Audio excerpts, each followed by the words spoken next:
Hello, I'm Isaac Hayes III, founder and CEO of Fanbase, and I'm here with a very important message. We are at a turning point in the Black community where we must have equity in the apps we use that scale to billions of dollars. But this time, we own the infrastructure, we own the culture, and we shape the future. And Fanbase is the future. Fanbase combines the free functionality of Instagram, TikTok, and YouTube into an all-in-one platform built for the evolution of social media and monetization. With over 1.4 million users, that's real proof that we are shifting the conversation of tech ownership and equity for creators. So right now, I want you to go to startengine.com/fanbase and invest today. The minimum to invest is $399. That gets you 60 shares of stock in Fanbase at $665 a share. This marks a turning point in Black ownership of social media. If we don't take this opportunity to own social media right now, we will always be customers to our own creations. And that can't go on. So once again, go to startengine.com/fanbase and invest today. We must own the platforms where our voices live, our stories matter, and where our culture drives the world. Thank you.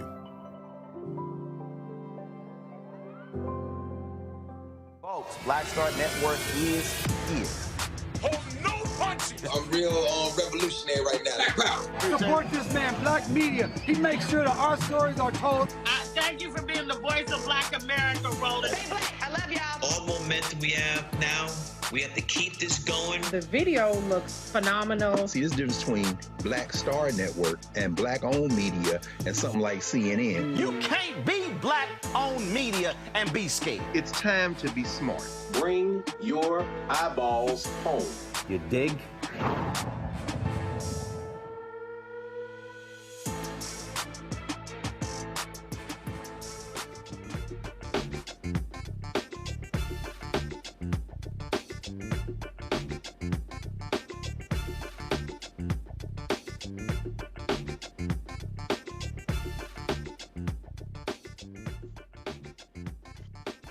Hey folks, today's Friday, October 3rd, 2025. Coming up on Roland Martin Unfiltered, streaming live on the Black Star Network. The Feds, National Guard, they are in Memphis, and then white supremacist Stephen Miller stood before the cameras and told cops, y'all can do whatever y'all want. Y'all are unleashed on Memphis. We'll talk with State Representative Justin Pearson about the actions taking place in Memphis. Nevada Congressman Steven Horsford joins us as the federal government shutdown continues. Republicans are hoping that Democrats are going to blink and buckle, but they also are scared because Donald Trump has fully embraced Project 2025. We knew he was lying during the campaign when he said he didn't even know what it was. Also, on today's show, we'll be joined by the Democratic nominee for mayor of New York City, Zohran Mamdani, to talk about his race and why he wants to be the next mayor of New York and what he will say to Black New Yorkers. Morgan Harper will talk September jobs report that didn't get released because Trump don't want it released. They're trying to blame the shutdown. Also, John Boy, the National Black Farmers Association, joins us. All these white farmers are crying, oh my God, we need some help. Donald Trump and Republicans are potentially putting together a $50 billion welfare package for these mostly white farmers. Y'all, it's a lot we go cover. It's time to bring the funk. I'm Roland Martin Unfiltered on the Black Star Network. Let's go. Whatever the biz, he's on it. Whatever it is, he's got the scoop, the fact, the find. And when it breaks, he's right on time and it's rolling. Best believe he's knowing. Putting it down from sports to news to politics. With entertainment just for kicks, he's rolling. It's on go, roll, y'all. It's Roland Martin, Rolling with Roland now. He's funky.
Donald Trump's federal takeover of American cities continues, this time Memphis. The so-called Memphis Safe Task Force says they've made 93 arrests so far, taking 28 guns off of the streets. Attorney General Pam Bondi claims in a big win, saying they're locking up dangerous offenders. The heavy federal law enforcement, aided by National Guard troops, is specifically hitting black and brown neighborhoods the hardest, sparking real concerns about racial profiling. Activists say the heavy law enforcement is not effectively at all curbing crimes. Joining us right now is State Representative Justin Pearson. Glad to have you on the show. Y'all have been monitoring what's going on. Give us a sense of what's happening there on the ground. Look, we are dealing with a federal occupation of our community that is unwanted by the people who live here, by our community members who want to see investment from the federal government, not wanting to see a military occupation of our community. A lot of people are terrified. A lot of students aren't going to school. A lot of parents aren't allowing their kids to go. And I think we're also going to see an economic effect. Not a lot of people are going into our businesses downtown. And this narrative of black criminality is what they're being and what they're pushing. We even had a white nationalist, Stephen Miller, here just a couple of days ago with Pam Bondi and P. Hegseth alongside our Governor Bill Lee. We know what this is about. It has nothing to do with crime. It has everything to do with control of our community. And we don't want military occupation. What we want is poverty eradication. What we want is the beauty and the belovedness of our city to be shown, not the mythology and the pain that they're exacting upon us. And to that point, I mean, the reason he's doing this because the Republican Governor Bill Lee is allowing him to do so. We're going to play the clip in a second. You had that white supremacist Stephen Miller there in Memphis who literally said to the cops, "You are now unleashed." Right. I mean, and so we're talking about the same police force that we saw a significant death of Tyree Nichols. We see how Donald Trump has no issue pardoning cops who beat and kill people. So this right here is a major, major issue when they come in and say, "Oh, we're going to let you do whatever you want to do." I mean, it's 100% true. We had Tyree Nichols killed by Memphis police officers 2 years ago. Our relationship with law enforcement isn't always a good one, particularly when you're thinking about black and brown communities. Oftentimes, it's not a good one, and our communities suffer from these interactions that don't have to happen. And so when you have state troopers being sent by Governor Bill Lee that is intended to increase the amount of stops that are happening on the highways, the amount of stops that are happening on the roads, you have to realize those interactions don't always end good. We think about Tyree. We think about Sandra Bland. What was a routine traffic stop ends up in someone losing their life. A traffic stop for people who are black and brown in this country is not the same as a stop for somebody who is white. In addition to this, right, we did not enter into a consent decree with the Department of Justice after the findings of pattern and practice showed that the Memphis Police Department historically targeted poor, lower income communities. We have so many deficiencies already as it relates to our law enforcement. So now to have the federal government coming in and taking over, in essence, law enforcement responsibilities, giving arrests, ensuring that people are going to have these court dates, hurting a jail system that's already strangulated by the lack of resources at 201 Poplar, is creating more problems than solving it. And again, if people really think this administration cared anything about crime, why did all of the January 6ers get pardoned? Right, the president of the United States himself is a white supremacist, but he's also a 34-count convicted felon. This has absolutely nothing to do with crime. That is how they are starting the conversation, but we need to realize they are going to be weaponizing the military, weaponizing federal resources during the next elections, during the presidential election, and this is how democracy gets destroyed. This is how fascism and authoritarianism gets normalized. And we, again, just like in the 90s, when we were offered, black communities were offered, you get the crime bill and the 3 strikes law. We're being told, well, we're going to offer you military occupation, but we're never being offered resources to get kids more programming. We're never being offered resources to make sure no one goes to sleep hungry at night. We're never offered resources for affordable housing or health care, actually taking care of our veterans. We're always being deprived of the very things that could prevent crimes from happening in the first place. Absolutely. And to the point many of us made, okay, let's say this surge lasts for 2 weeks, 3 weeks, then a month. Okay, what are you going to do after that? Are they willing to actually pony up the resources that will be needed to not just have a police response, but to deal with the other issues that we know impact and reduce crime? Root causes is the conversation I find Republicans, conservatives, and people who are wanting to be ignorant about what we are experiencing don't want to talk about. The root causes isn't that people just need more mentors. It's that poverty is the root cause of all crime. I was talking to a group of students today, and when I asked them, what is the root cause of crime? Each and every one of them yelled back, poverty. Because that's the problem. 2/3 of the people who live in Memphis and Shelby County are living underneath the median income. 1 in 3 of our children are going to sleep living underneath the poverty line in our district. Poverty is a crime that is being committed by the federal government, by the state government against the people who live in this community. And in addition to the fact that the economic opportunity is not here, we have had this governor, who has been governor for 7 years now, going on 8 years, refuse to pass or support a single law that would reduce the accessibility of guns in our streets. And so when I have advocated for gun violence prevention laws, such as red flag laws, a waiting period, banning assault weapons, this governor has not used any of his political or social capital to ensure that those bills got passed. He's interested in giving billionaires the ability to send their kid to whatever school they want with private school vouchers, but he is not interested or invested in actually supporting our community. And so the beauty and the joy and the culture and the love that we have here gets harmed by policies and practices of Republican administrations that want to perpetuate, one, a myth of black criminality, but two, create crime by not passing laws that would prevent it from happening in the first place. And then coming back to us and saying, well, here's the only thing that we can do. Over police you. The only thing that we can do is give you a military occupation. Yeah, I know you want violence intervention program money, but we need to cut that. That's what Donald Trump did in this recent bill. But that's not what we're asking for. That's not what we need. We want resources to be able to prevent crimes from happening, to be able to lift people out of poverty, to provide housing and health care, and give everyone access to opportunities that they deserve. But that is not what is being offered. And when that is not happening, we have to ask ourselves why. Why do they want to perpetuate this myth? Why do they want to continue to perpetuate policies that are dangerous and that are harmful towards us? And it is for incarceration. There are these private prisons and all these other things that they're ultimately benefiting from. So I do get I get a kick out of them talking about and praising guns being taken off the streets, but then they don't want to do anything to take guns off the streets. It is the most significant irony of this whole thing. They're counting the number of guns they're taking off the streets, but they're not counting how many guns people have gotten access to by the hundreds of bills that they've passed to make it easier for people to access firearms legally and illegally. Now in Tennessee, 18-year-olds can go and buy AR-15s. They have made it 30,000 guns have been stolen from cars since Republicans took the legislature and passed laws that made it so that you could have a firearm, leave your firearm in your car. 30,000 guns have been stolen since then. So they take no accountability for the predicament we find ourselves in. But the only solution that we are given is now we need to over-police you.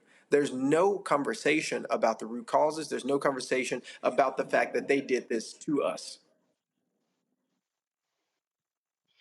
Well, that is the case.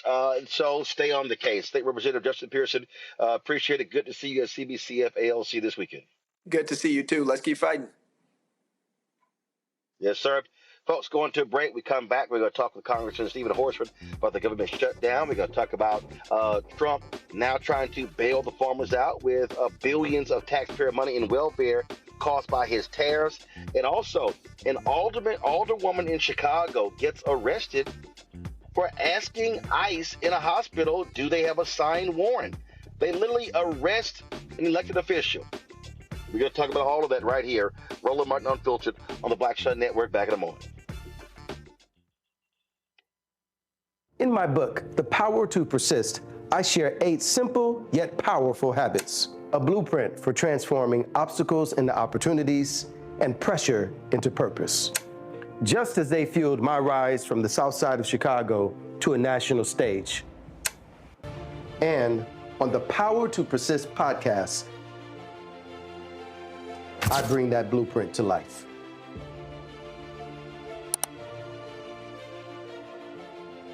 Hatred on the streets, a horrific scene, a white nationalist rally that descended into deadly violence. White people are losing their damn minds.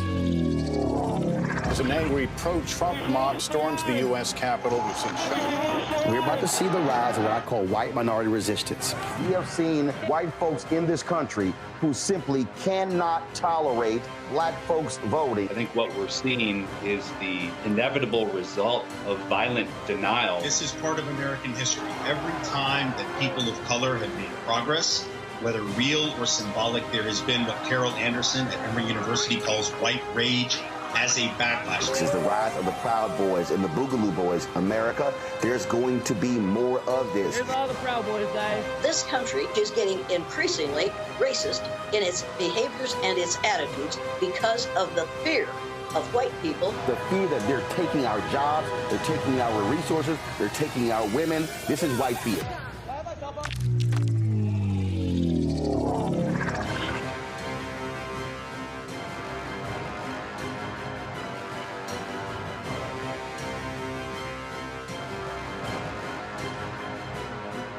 Said the quiet part out loud. Black votes are a threat, so they erased them. After the Supreme Court gutted the Voting Rights Act in 2013, Republican legislatures moved fast. New voter ID laws, polling place shutdowns, purges of black voters from the rolls. Trump's Justice Department didn't stop it, they joined in. In 2018, his DOJ backed Ohio's voter purge system, a scheme that disproportionately erased black voters. Their goal, erase black votes and political power. Yeah, that happened. These are the kinds of stories that we cover every day on Roland Martin Unfiltered. Subscribe on YouTube and download the Black Star Network app. Support fact-based independent journalism that centers African Americans and the issues that matter to our community.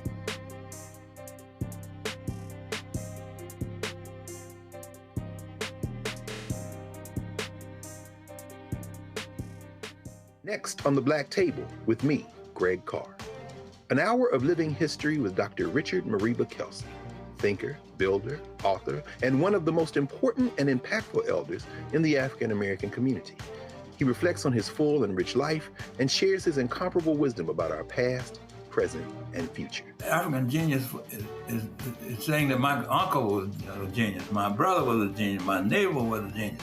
I think we ought to drill that in ourselves and move ahead rather than believing that I got it. That's next on the Black Table, here on the Black Star Network.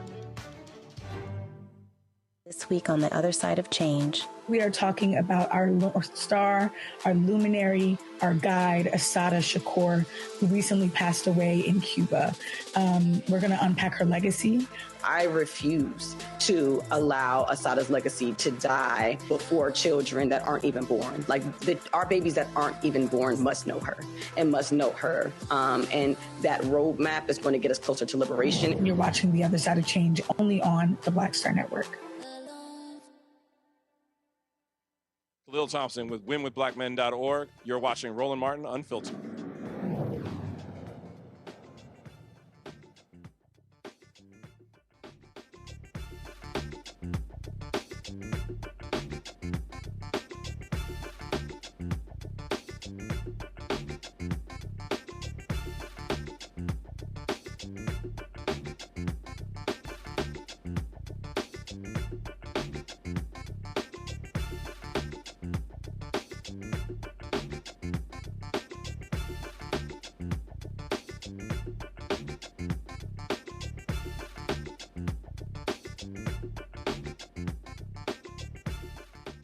Folks, it's day 3 of the government shutdown. Still no deal in sight. Republicans, they say, Democrats, they hope they're going to buckle. Also, Donald Trump, it's amazing. He now acknowledges Project 2025. Remember when he said he knew nothing about it? Joining us right now is Congressman Steven Horsford of Nevada. Congressman, glad to have you here. Republicans have spent a lot of time trying to brand this shutdown.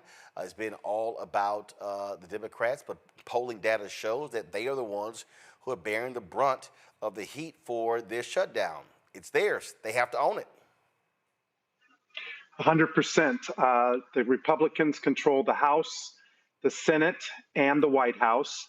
They control the votes in determining whether or not their budget could pass. They knew that they did not have the votes. In fact, their own budget got fewer votes than the Democratic alternative when it went to the Senate. I'm starting to think that this is more about Speaker Johnson wanting to protect Donald Trump from the full release of Epstein's files than he is about protecting the American people and our right to affordable health care. Leader Jeffries and House Democrats have called 3 specific things: cancel the cuts to Medicaid and Medicare, lower cost on middle-class families, and save health care. Nothing more, nothing less. And that is what we are fighting for in this moment, not just what we're fighting against. Also, we talk about fighting in this moment. You're also fighting misinformation. You're fighting people. And again, I'm listening to some of these people. I saw a clip last night. I'm going to play it in a second. Stephen A. Smith was on the SiriusXM radio show talking about how, well, you know, inflation is not as bad as it used to be, and we haven't really feeling it, and how the economy hasn't cratered. And I'm like, what the hell are you talking about? Donald Trump has had 2 consecutive awful months of job growth. Biden and Harris didn't have one in 48 months. You also look at inflation, higher today than it was a year ago, higher than it was last month. Meat prices up. You still talk about a housing issue. So I'm like, what world are you living in? Well, as you know, I represent Las Vegas, and we are confronted with what's called the Trump slump right now. And since the beginning of this year, tourism has been down double digits. We have seen room occupancy down. We are now seeing an increase in the rate of unemployment, particularly with our hospitality workers. And this isn't only affecting tourism. Because of Donald Trump's trade wars against Canada, it's affecting small businesses. These tariffs, which are taxes that Americans pay, are actually driving up the cost on everything from housing to healthcare, prescription drugs. Now he wants to put 100% tariff on that at a time when families, middle-class families, feel like things are getting harder for them and more expensive. This administration's policies are actually inflicting more pain on the American people. That is why House Democrats have said enough is enough. It's time to lower the cost, cancel the cuts, and save health care. To that particular point, I was looking at New York Times had a story just yesterday talking about how Vegas has been getting hammered. It said of the 5 million international visitors that come to Las Vegas every year, 1.4 million of those folks are from Canada. And Donald Trump pissed the Canadians off. And so the Canadians said, holla. We're not going to sit here and come to your country. Asian travelers are not coming. So his tariffs and his abrasive, nasty, despicable nature has said to international tourists, you know what? We have options. We don't have to go to Las Vegas or go to Miami or Los Angeles or New York City. And so the travel business have down billions of dollars in 2025. I've seen some estimates may say we may be down some $20 billion this year. Mm-hmm. Yeah, well, when Donald Trump refers to Canada as the 51st state and he inflicts trade wars on our most trusted trading partner, Canada, look, Canadians who come to Las Vegas stay longer, they spend more money, and they get out and don't just do things on the Las Vegas Strip. They get out into the other parts of our great state, contributing to our outdoor tourism economy and the small businesses. I want people to know this. We're about to host the HBCU Classic in Las Vegas on October 24th against Grambling State and Jackson State. It's one of the biggest HBCU Classics, and it's going to be played at the Raiders Stadium. So despite Donald Trump's infliction of pain on Nevadans and our tourism economy, we are doing everything that we can, and we're resilient to make sure that people know that they're welcome. In fact, Leader Jeffries just appointed me to be a member on the U.S.-Canadian Interparliamentary Group to help restore some of our relationships with our Canadian partners because of how important their role is. And it's not just to Las Vegas. We're dealing with the fact that the World Cup is coming to the United States. We have the Olympics coming to the United States in 2026, and the 25th anniversary of our nation's founding. So at a time when we should be working on making people feel welcome, the Trump administration is doing everything to make them feel unwelcome. That is why we have to put a check on Donald Trump and these capitulating Republicans in Congress who continue to bend the knee to this tyrant, this person who thinks that he's a king. Well, you're not, Donald Trump. We have a co-equal branch of government. It's called the Congress. You don't get to roll over us, just like you don't get to roll over the American people. And it's time we put a check on Donald Trump. Real quick, let's go to my panelists for some questions for Congressman Steven Horsford. Matt Manning, civil rights attorney at Corpus Christi. What you got? My only question, Congressman, is just in terms of what the American people that are not in Vegas might not be seeing. How major are the effects of the Trump tariffs, like you were talking about with Canada and Canadian tourism being down? How major is that felt there in Las Vegas, and what kind of metrics have you seen that show exactly how these policies are ruinous for the American people? So thank you.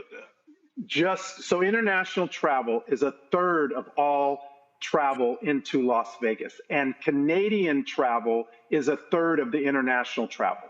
So we're down over 12% just since the beginning of this year. This didn't happen last year. This isn't a holdover. This is a direct effect of Donald Trump's trade wars with Canada and his tariff policies, which have been erratic.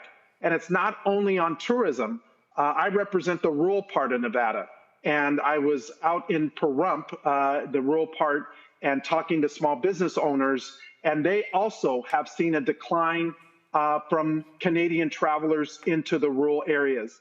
Today, I spent the entire day talking to constituents about the effects of these healthcare cuts that are devastating to our communities in every respect, from rural hospitals to community hospitals to birthing centers and other facilities that are being impacted because of the cuts to Medicaid, the cuts to the enhanced premium tax credits. And that's why Democrats have said, we'll work with you to reopen the government, one that ensures that we save health care and make sure that it remains affordable for the people of Nevada and all over the country.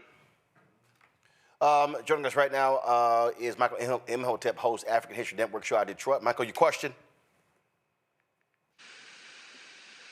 On the day, we have seen the Trump administration and Donald Trump withhold $2.1 billion in infrastructure project money for Chicago, $18 billion in transit funding for New York, et cetera. We see them using economic pressure on top of threatening more layoffs.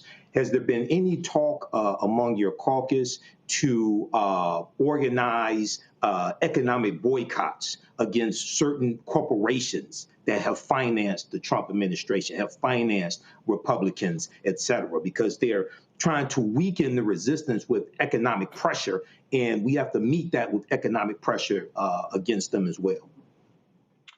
Well, that's a great point. In fact, I was just with the Executive Leadership Council, a council that really focuses on Black voices in corporate America, from the boardrooms to the C-suite. And you're 100% right. We have to continue to apply pressure to fight fire with fire. The fact that Donald Trump and his administration would seek retribution against the American people and American cities because he doesn't like the fact that Congress didn't approve his partisan budget that cuts health care is completely unacceptable. But this is why we have to put a check on this administration. People have been saying, well, why now? Why are Democrats drawing a line in the sand now?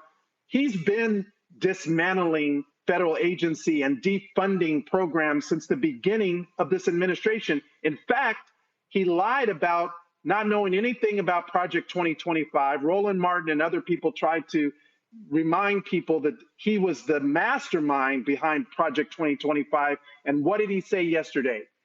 He's going to put Russell Vought in charge of the implementation of OMB and to make sure that Project 2025 continues. So he lied to us during the campaign. He's lying to us now. And it is time that we make sure that everyone knows you're either with us and the American people, or you're fighting against us and our economic well-being. All right. Do we have audio? Do a Candace? Okay, so we're going to work through that as well. All right, Congressman Horsford, last point here. I just saw, Speaker Mike Johnson has announced y'all are not going to be in session next week. Didn't y'all just come off like 6-7 weeks? And what the hell? What is he scared of? And I take it he also still hasn't seated the woman from Arizona who won her race. What the hell's happening? Adelita Grijalva. She won her race overwhelmingly.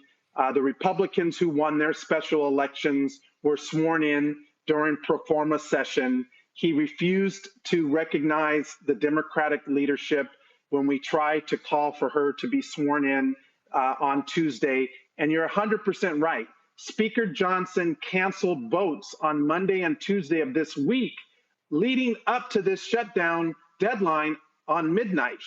He's on vacation. He's AWOL. Meanwhile, House Democrats have been here ready to work and ready to reopen the government while protecting health care.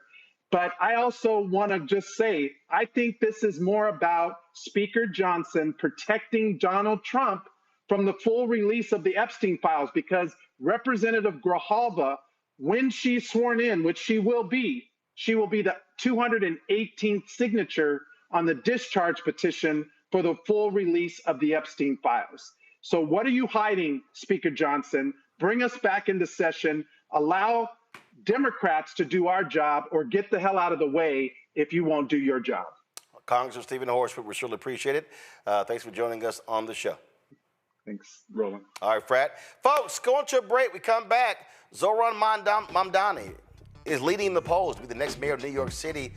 Man, you got some Democrats not happy. You got some Republicans who are ticked off. Well, you're going to hear directly from him about his policies for Black New Yorkers right here. Roland Martin Unfiltered on the Black Star Network. Support the work that we do. Join our Bring the Funk fan club. Your dollars make it possible to do the work that we do, y'all, which nobody else is doing. When you talk about this daily news show every single day we are here. But this show, but the other shows on the Black Star Network, we're launching a daily midday news show next month. We got another weekly show coming.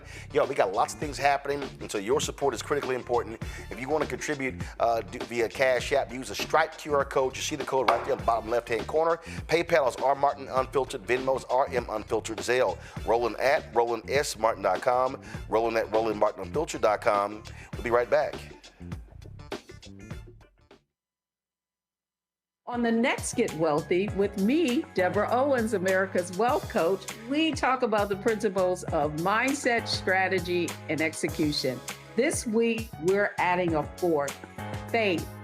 You're going to hear from a mother and daughter duo who are helping thousands of Black women build wealth, all through their faith. You are more than you can ever imagine. Not just obtaining things to show that, but seeing yourself. Making your faith work for you. That's right here on Get Wealthy, only on Black Star Network.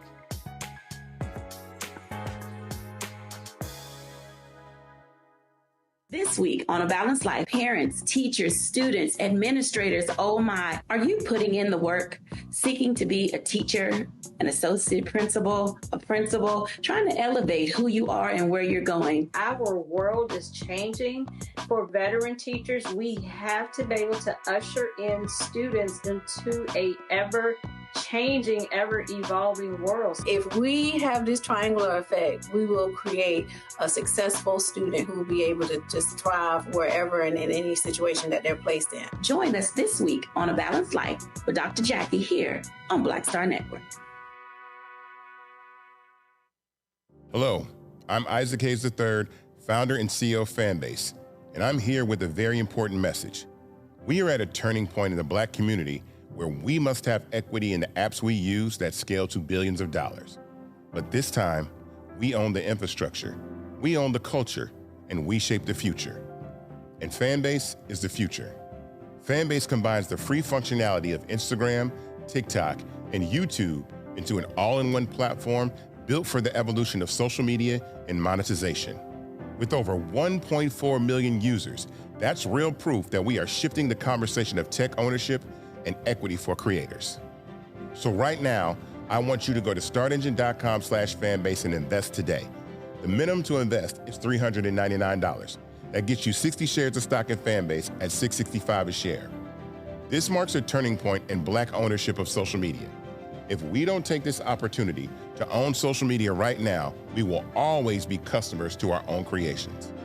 And that can't go on. So once again, go to startengine.com/fanbase and invest today. We must own the platforms where our voices live, our stories matter, and where our culture drives the world. Thank you. Hello, I'm Jamia Pugh. I am from Coatesville, Pennsylvania, just an hour right outside of Philadelphia. My name is Jasmine Pugh. I'm also from Coatesville, Pennsylvania. You are watching Roland Martin Unfiltered. Stay right here.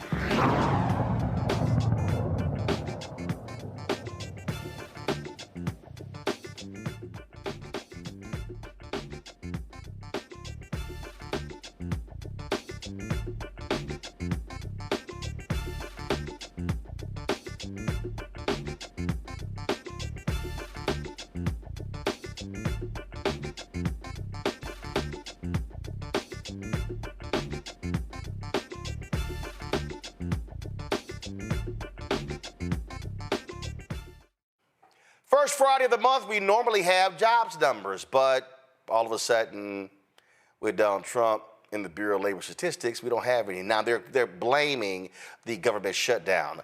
We all know that's bullshit. It's really because they know it would be a third consecutive horrible month. Morgan Harper joins us right now. Glad to have you here. Talk about this here. Y'all, we're always sitting here, breaking these things down when we look at these numbers, Morgan. So we don't have the official numbers, but talk about ADP for folks who don't even know what that is. Explain what ADP is and what did that show to give us a sense of how horrible Donald Trump's job market is? Yeah, so you're exactly right, Roland, because of going off of the current situation, because of the shutdown, the government hasn't been funded. That does include the Bureau of Labor Statistics, which usually produces that full set of data. That's the full non-farm payroll data that we usually talk about. Because that's not available, there are other sources of data that we can look at to get a sense of where the economy is at. One of those is ADP. So that's the company that manages a lot of payroll. And that's a subset of that overall payroll picture. And so it's not as complete. It's not as instructive as that big government data set, but it does still give us a sense of what's happening. And the ADP data from this past month shows that expectations for even a modest level of growth in the economy with jobs, it was 45,000 were expected, did not happen. So we actually saw a net loss of 32,000. So that's what the ADP data was showing us. But there's also other data sources that folks look at to get a sense of where the economy might be at besides this BLS data. So, and those also are showing like a really mixed picture. So one is this purchasing managers index, PMI. That just kind of shows in the manufacturing industry how much buying is happening. And as we've talked about before, manufacturing, that's where we're supposed to be, according to the administration, seeing a lot of growth from their policies. And that also is showing really mixed information, that there's not a lot of purchasing that's happening, probably due to the impact of the tariffs. And so not showing that sector is really experiencing a lot of growth right now. People are kind of like taking it very easy. Then we also have this other data set that just shows how much hiring is happening. Usually in September, through the summer, this would be when a lot of companies are starting to bring people back on. This is this other data set called Challenger Gray Christmas. That's also showing that there really isn't that same level of hiring, higher levels of hiring that happens in September. And then the final thing that I would point people to give us a sense of where things are at is just the consumer sentiment. So that data did come out in terms of, with the consumer price index, consumer sentiment, and it's showing that a lot of consumers are not feeling that optimistic about the economy, that they aren't feeling like they are going to be able to make a lot of purchases that because of all of this uncertainty. And so that's another sign of, again, just this cumulative effect of a lot of uncertainty in the economy. We aren't seeing a lot of private sector growth. The area that had been providing some job growth in government, that definitely is not the case right now because of the administration's policies and because of what has happened, which is, because of the shutdown, the administration using that as a pretext to do further federal layoffs, which is only going to continue to decrease the amount of growth that we see in the government job sector. What's shameful here, Morgan, is that they spend all this time, we're just going to be winning. There's lots of winning. And they're they're lying. They're not in denial. They're lying. This idea that the tariffs are not having a negative impact is beyond stupid. And Fox Business and Fox News is trying all they can not to tell people what the hell is going on. But you now got so many farmers, Arkansas, Nebraska, Wisconsin, now whining and complaining because China's like, yeah, we're not buying your soybeans. Then Trump and the same MAGA people who are so against foreign aid, Trump bails out, Argentina, $20 billion? And then what do? They turn around, cut a deal with the Chinese. And so I saw one farmer going, what the hell? We bailed out my competitor. And I'm like, guess what? You voted for it. Hashtag, we tried to tell you. Yeah, I'm glad you brought up the Argentina example, because one thing we hear a lot to justify some of these policies from the administration on that we've been hearing since the beginning, DOGE, these layoffs, the tax cuts that passed through that big bill that are benefiting corporations and the most wealthy is, we got to tighten things up. Government spending just got out of control under Biden administration and all of these establishment politicians, et cetera. And so to say that, not that that's true anyway, right? But to say that that's your reason that you want to really rein in the government spending and then take $20 billion and give it to a country in Argentina that is being run by someone that has no track record of successfully managing a government or an economy, it would be laughable if it weren't so tragic, because this is our money, and we have people in this country that are getting completely played, and it's not just going to impact them, it is going to impact all of us. And so where we go from here is another theme of our monthly discussions on this front. I don't know that we have a lot of clarity on that, but there is no denying that this is a complete boondoggle. This is just straight up corruption that we have seen from this administration, and it's going to continue to have really negative effects for a lot of folks throughout the country. Now we have news that, guess what? Which we knew from last time, Republicans are preparing a welfare package for farmers that's going to be anywhere from $35 to $50 billion. We're going to talk to John Boyd a little bit later about that. But we're dealing with that too. Yeah, and it's kind of similar to what we're seeing happen with some of these private companies. Like, for example, I don't know if you saw this week that Trump announced his Trump RX deal with Pfizer. He's very into cutting these deals and one-off deals with certain companies. And here, we're going to have a favored population that we're going to decide to cut a deal for. That is not any way to run a country, a government, and you can't sustain that. And so, and who's going to get left behind in all of this? It is going to be regular working people. So, our best effort here, or time spent, is just making sure, I think, that people understand all of these contradictions, all of the hypocrisy. And I think we're starting to see this reflected in some polling where younger people, for example, are feeling, those that maybe were a little bit open-minded about Trump are now kind of like, wait a second, what is this? This is not trying to make government better in any way. Well, absolutely. It's laughable to see, and again, these idiots are just falling for it as they are. I was so quick trying to get to the title, y'all. Morgan, of course, the Director of Policy and Advocacy at the American Economic Liberties Project in Columbus, Ohio. Morgan, we appreciate it. Thanks a lot. Good to see you, Roland. All right, then, folks, going to a break. We come back. Zohran Mamdani, he has gotten a lot of attention from folks. He's leading the polls. He won the New York City primary. Now he's trying to win the general election. We got a lot to talk about with him. We'll do so right here. Roland Martin Unfiltered on the Black Star Network. Next on the Black Table with me, Greg Carr. An hour of living history with Dr. Richard Mariba Kelsey, thinker, builder, author, and one of the most important and impactful elders in the African American community. He reflects on his full and rich life and shares his incomparable wisdom about our past, present, and future. African genius is saying that my uncle was a genius, my brother was a genius, my neighbor was a genius. I think we ought to drill that in ourselves and move ahead rather than believing that I got it. That's next on the Black Table, here on the Black Star Network. We are talking about our North Star, our luminary, our guide, Assata Shakur, who recently passed away in Cuba. We're going to unpack her legacy. I refuse to allow Assata's legacy to die before children that aren't even born.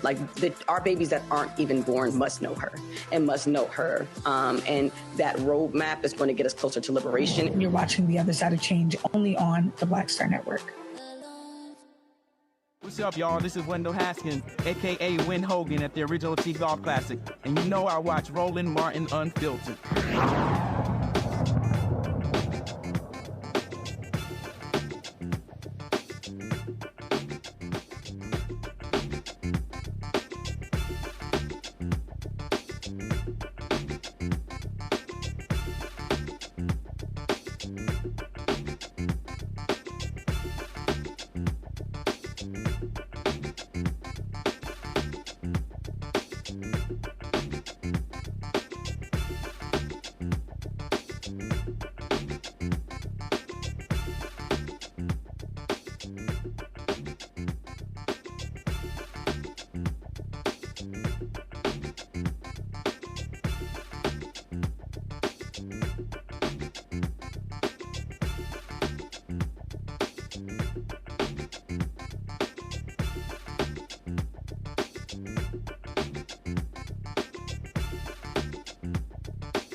All right, folks, it was Diddy's day in court to find out what his fate was going to be.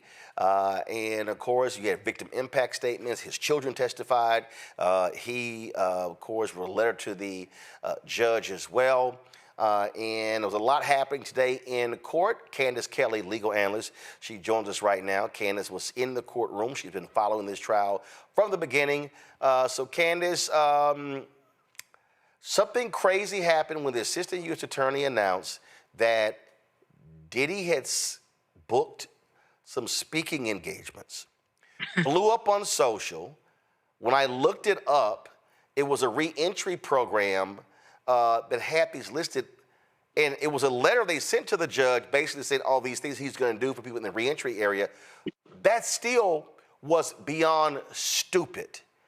How in the hell, we're going to get to the sentencing. How in the hell did his attorneys allow that to get in where one of the speaking engagements was literally Monday in Miami at like 6 p.m.?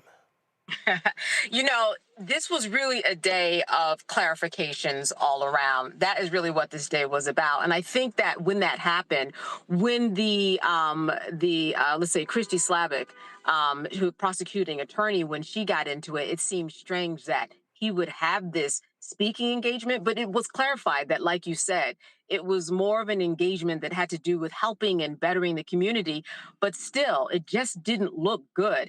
It'd been possible that he would think that he would actually get off, and it just wasn't a good way to kind of enter into the court and say, yeah, he's got a speaking engagement, like he was going to entertain all of a sudden on Monday as soon as he got off. Judge literally was going to say, you know what, I'm going to give you probation, Diddy, you can go ahead and go home. Exactly. And we all knew that that is not the way that it was going to go, especially with, you had the prosecuting attorneys wanting 11 years and 3 months. Then on the other side, you had the defense team wanting 14 months. There's just no way overall that he was going to be walking out anywhere, not with this judge being a life judge and wanting to continue to have respect from his peers. No, he was going to give him a sentence where he would not be walking out. That certainly was the expectation at the beginning, and it certainly was the expectation as court unfolded, regardless of what the defense put up.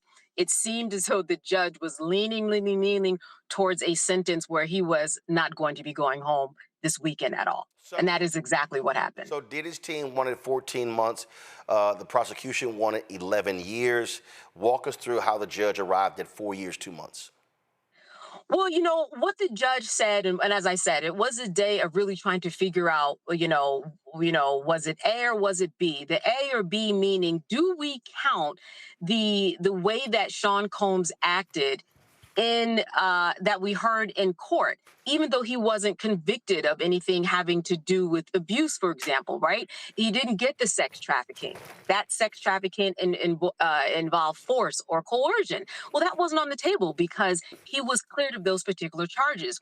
But the question became for the court, and what the judge made very, very clear is that even though he wasn't convicted of anything having to do with domestic violence or force, we can still consider, the judge and the courts can still consider what his behavior was and how he came off inside of court. And those particular actions can be considered in this sentencing phase.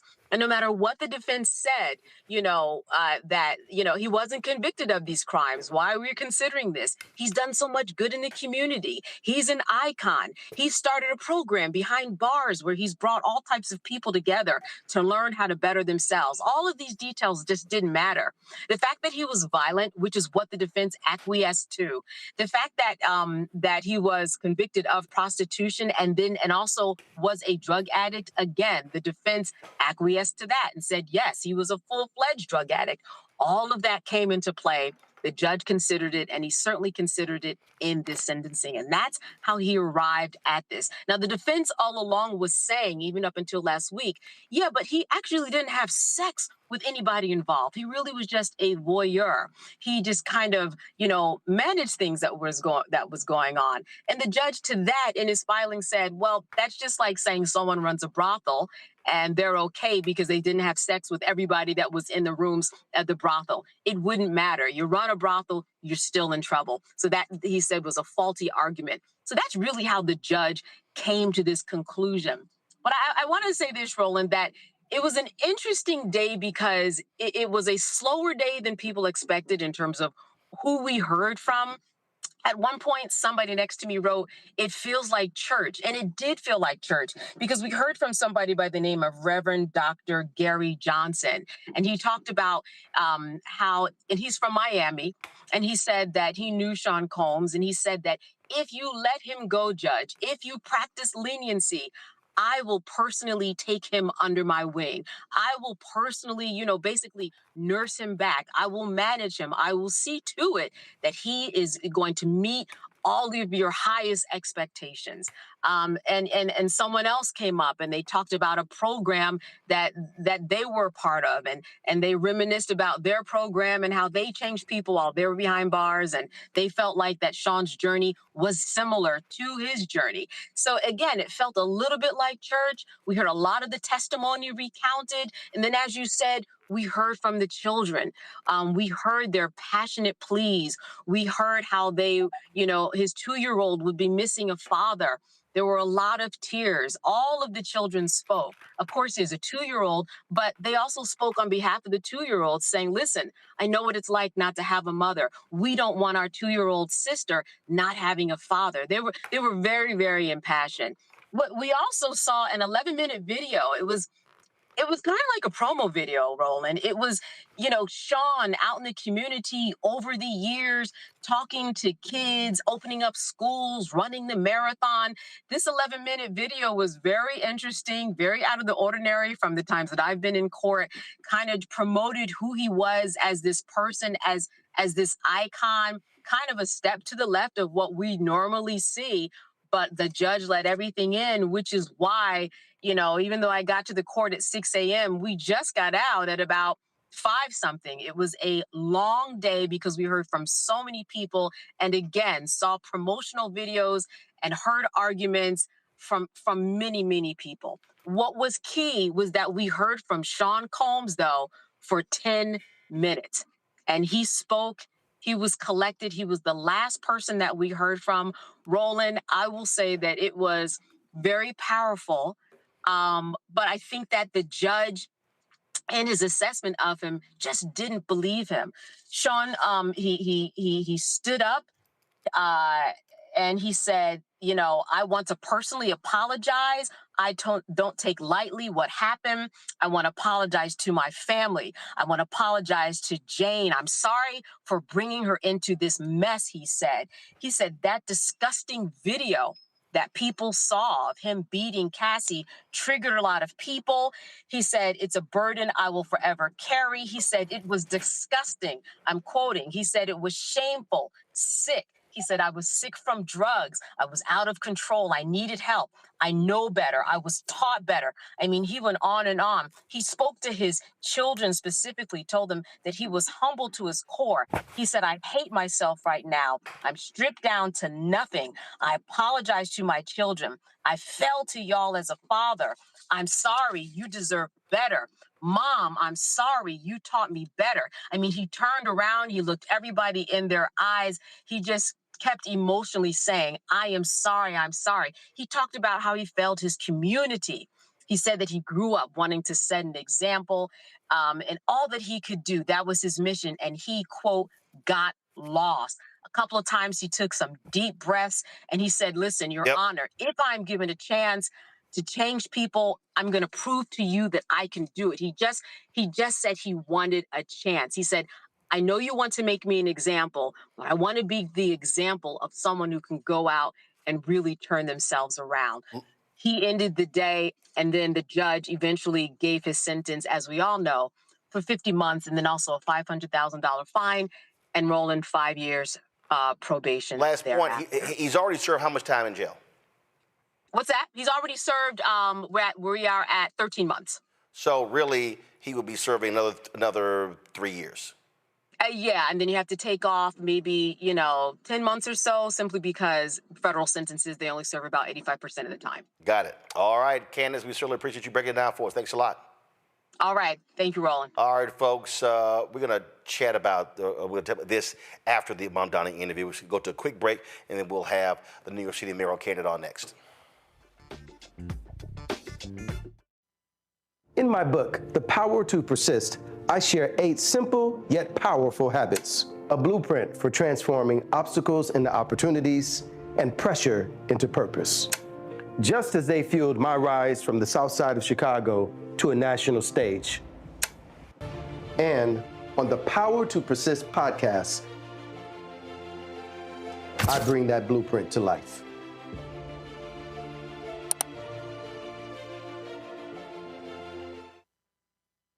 Hi, I'm Swing Cash, Basketball Hall of Famer, and you're watching Roland Martin Unfiltered.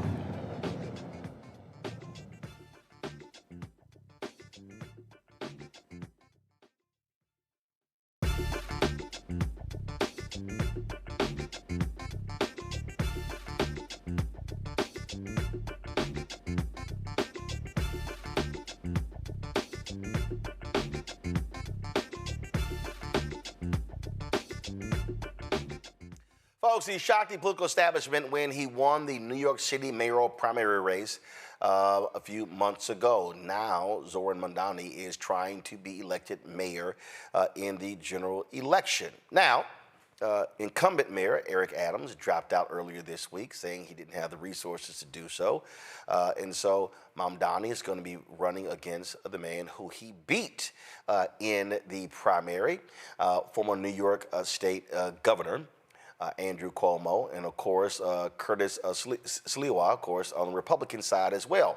Zohran Mamdani joins us right now on Roland Martin Unfiltered. Glad to have you here. First and foremost, let's get right to it. In the primary, I mean, you executed a strategy that obviously worked, and I've heard from a number of different people who said they were concerned that you did not target or appeal to African Americans. In talking to others, they said, well, you had several black candidates in the race, and they likely were going to be driving that particular vote. Was that your strategy that, hey, I need to figure out what my core base is, win the primary, and then I will appeal to a broader base of voters towards the general? No, we've actually been looking to speak to African-American voters from the very beginning of our race. I think one of the major challenges was that when I started this race, I was probably about 1% in the polls. And for a lot of New Yorkers, when they heard about me, the first question was who? And so it took many, many months until I could get into my first church, which was in February. But from that point on, I was in churches pretty much every single weekend. By the end of the campaign, about 2 every Sunday. And I found that for many New Yorkers, our message of affordability, it spoke to them, especially as what we're going through right now is in many ways the reverse of the Great Migration. We have lost about 200,000 black New Yorkers in the last few decades alone. And yet what I knew that when I spoke to those same older black New Yorkers, that for them it wasn't necessarily a race between me and Andrew Cuomo, it was in fact a race between me and Mario Cuomo. Because I would hear his name again and again that, I'm voting for Mario's son, or Mario was good to me. And I don't begrudge those voters because there's a long history there. And now my job is to introduce myself and the plan that we actually have for New Yorkers across the 5 boroughs. On a particular point, you talked about churches' older voters. When you look at the numbers, you did appeal to younger African-American voters and obviously older voters, hardcore Democratic voters, and to your point, knowing the Cuomo name.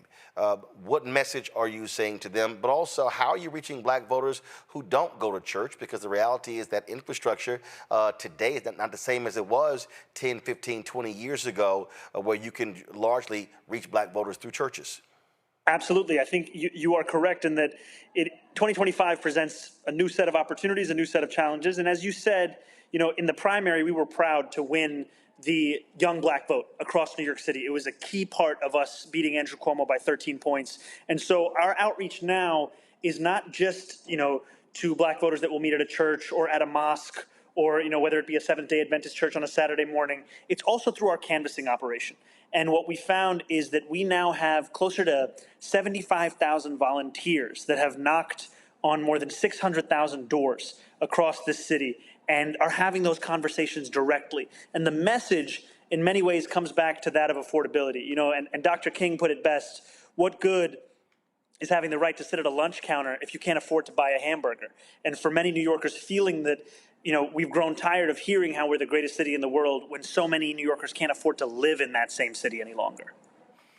One of the things that really jumps out when we talk about running and how people run, and as I've been watching this, style also is important, how you communicate.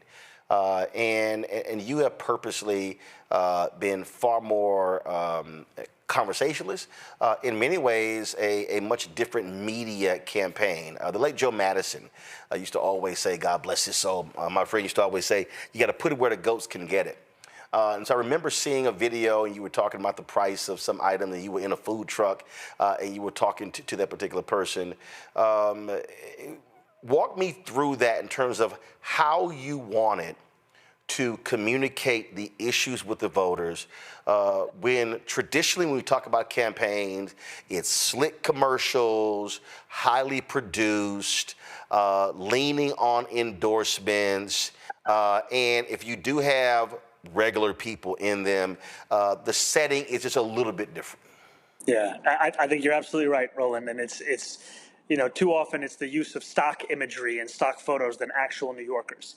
And from the beginning of the race, we made a decision that instead of the typical approach that politicians take of lecturing New Yorkers, we wanted to listen to New Yorkers. And so we went out and asked New Yorkers, what are the issues that you're facing? And we heard it was the cost of rent, it was the cost of childcare, groceries, public transit. And for many New Yorkers, they measure inflation in the realm of food, whether it's what they're buying at the grocery store or what they're getting from a food cart. And so the video that you're referring to is me in a halal cart, where they sell chicken and rice, talking about the fact that it's not just inflation, it's halalflation, because what used to be $8 is now $10. And it's actually city government's inefficiencies that have caused that price to rise because they've forced these vendors to have to purchase the right to vend from a third party where they're paying them sometimes even upwards of $20,000, and that cost then comes back onto New Yorkers.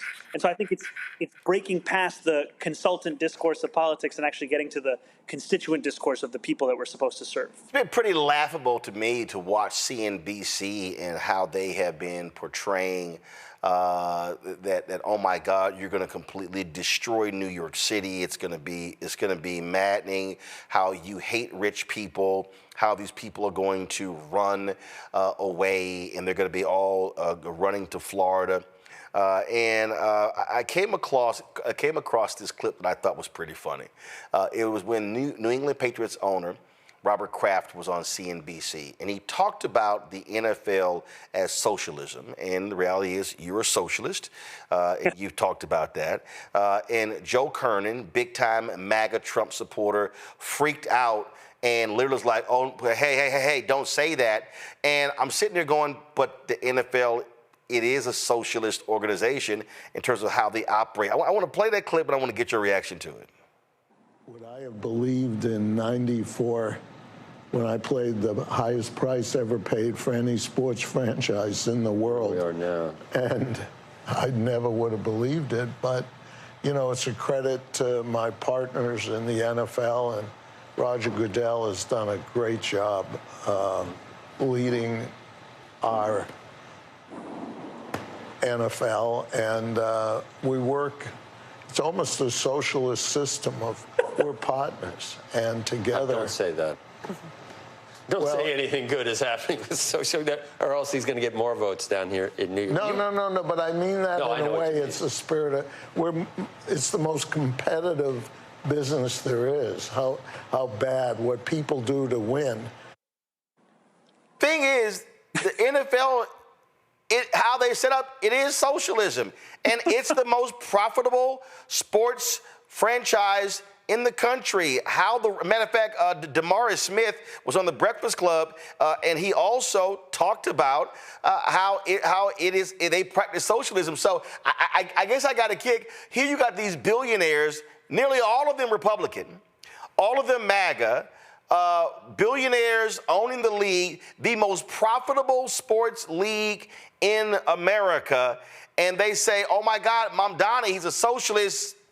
But here's one of their own saying they are too. It's hard to wrap the mind around it, but I think, as you're saying, it speaks to the amount of fear-mongering there is. And yes, I am a democratic socialist, and a lot of New Yorkers ask me, what does that actually mean? And I always think of what Dr. King said decades ago. He said, call it democracy or call it democratic socialism. There must be a better distribution of wealth for all of God's children in this country. And I think that's what many New Yorkers know. They know that dignity is something that should be non-negotiable. And I would be proud to be the second Democratic Socialist in just a generation to be the mayor of the city after David Dinkins about 30 years ago. To that point, and we've been watching how this plays out, we've seen this before. We saw it in New York State. There was a woman named India Walton. She won the primary, upset the incumbent mayor in Buffalo, and man, they went after her, and he ran as a write-in candidate and beat her in the general election, Byron Brown, and she lost. You have been under withering attacks. You've got Bill Ackman and others who believe that you are the devil. They are throwing millions and upon millions of dollars at you. The incumbent, Eric Adams, has now dropped out to set up this sort of two-person race between you and Andrew Cuomo. What is your focus to beat back all of that, to beat back the relentless attack that is against you? I think first it's to recognize who these forces really are that are in opposition to our campaign. Bill Ackman is taking a break from attacking diversity, equity, and inclusion and his fight to continue what black women have been facing across this country, where more than 300,000 have been pushed out of their jobs, so that he can attack this campaign. And frankly, he's spending more money than I would even tax him with my fiscal proposals. And he's doing it because he's afraid of having a mayor who isn't beholden to the same Trump MAGA movement that he helped to support back into the White House. And, we have Andrew Cuomo here who's been working with Donald Trump to try and stop our campaign. And yet I can tell you that I feel just as confident as I did a few weeks ago about this campaign, because New Yorkers are telling me that they are tired of politics as usual, and they want something different. They want an approach that puts working people at the heart of it, not a question of how do we make sure we make the most amount of donors happy. One of the things that you discussed this week, and this is a constant thing in New York City, the gifted and talented schools. When Bill de Blasio was mayor, he tried to make some changes, and oh my God, folks lost their minds. And what you have here, and let's just be, and I'm going to say it, I don't have a problem saying it, what you have with these gifted and talented programs, you got a whole bunch of so-called liberals and progressives who want these schools to be for their special kids. And when you break down the numbers of these schools, you look at the racial makeup. Now, you're going to have the MAGA folks, the right-wing people say, here you go, talking about the racial makeup. But the reality is, when we talk about gifted and talented programs, everything is not also based upon grades. I went to magnet schools in Houston. Houston has one of the most comprehensive magnet school programs. And yes, we had a school of engineering. I went to school of communications. We had the so-called Vanguard programs for the gifted and talented. So walk me through how you are going to approach these gifted and talented schools. Your critics say, oh, you're just going to shut them down and leave it at that. Walk us through it.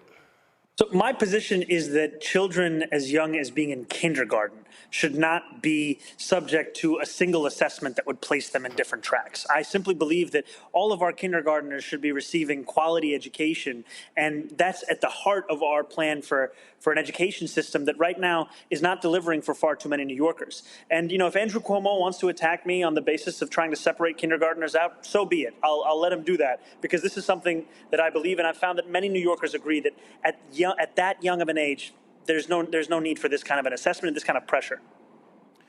So one of the other issues we're talking about in New York when we talk about education are public charter schools. When you look at success charter schools, and I mean, thousands upon thousands of parents been trying to get into their particular schools. My good friend, Dr. Steve Perry, has a highly successful public charter school, Capital Preparatory Schools there in Harlem. So for you, are you looking at decreasing charter schools? Are you looking at saying, hey, if those charter schools work, you're going to support those things that work, and then we're going to try to raise up these public schools? Can they coexist? From my point of view, I've said I support anything that works. Public schools, traditional schools, charter schools, homeschool, online school, magnet, parochial. I don't care what it is. If it works, I'm down with it. So where do you stand specifically on education, dealing with charter schools and traditional public schools in order to get our kids better educated? You know, Roland, I'm glad that you asked this question because I've been skeptical about charter schools, and that's on the record. And also, that skepticism doesn't preclude me from meeting with New Yorkers who feel differently. I was at St. Paul's Church recently in East New York, where I was speaking with the pastor there who introduced me to the principal of Imagine Me, a charter school that the church had helped to form about 15 years ago. And that's a visit that I'm currently scheduled to go and see that school so that I can better understand from the perspective of those students, of those parents, of that principal, as to what this actually means, and to always keep an open mind while being honest about my own opinions. Well, hey, I would encourage you but doing that, to meet with Dr. Steve Perry. He's had great success. I know him well. We talk all the time. And here's someone who has taken kids who have been in traditional public schools, and they were failing, and they've gone through his charter school, and they now are succeeding. And again, that's where I come from. These things can coexist. They can actually operate together. I don't believe they have to be in opposition, but what I do believe, and I am very clear, because I have an initiative called School Choice is the Black Choice, I'm very clear. If there are charter schools that are not performing, shut them down. But if there are public schools that are not performing, then they also need to be shut down, because the people who are getting screwed are the kids. And that, to me, is an abomination that we simply cannot accept. Let's talk about economics. One of the things when David Paterson became governor of New York State, he looked at the resources, he looked at the contracts, looked at the investments, and how African Americans were being left out across the board.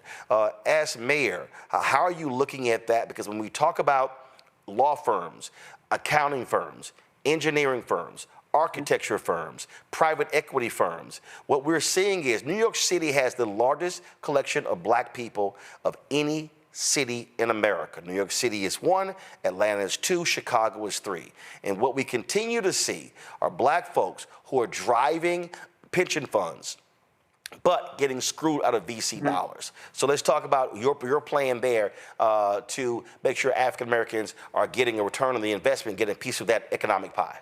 Absolutely, Roland, and I think in many ways you're also speaking about the MWBE program. And no, for me, I'm speaking about black people. I don't particularly like the MWBE because it's minority in women, and the women should really be white women, because if you're a black woman, you're in a black category. So yes, the overall program is MWBE, but I'm speaking of black business. Go ahead. Absolutely. And the reason I bring it up is that, as you've said, it is still far from successful as to what its original intent is, right? The intent of this is to ensure that we have contracts that match the same percentage and proportion as we have in our city and state's population.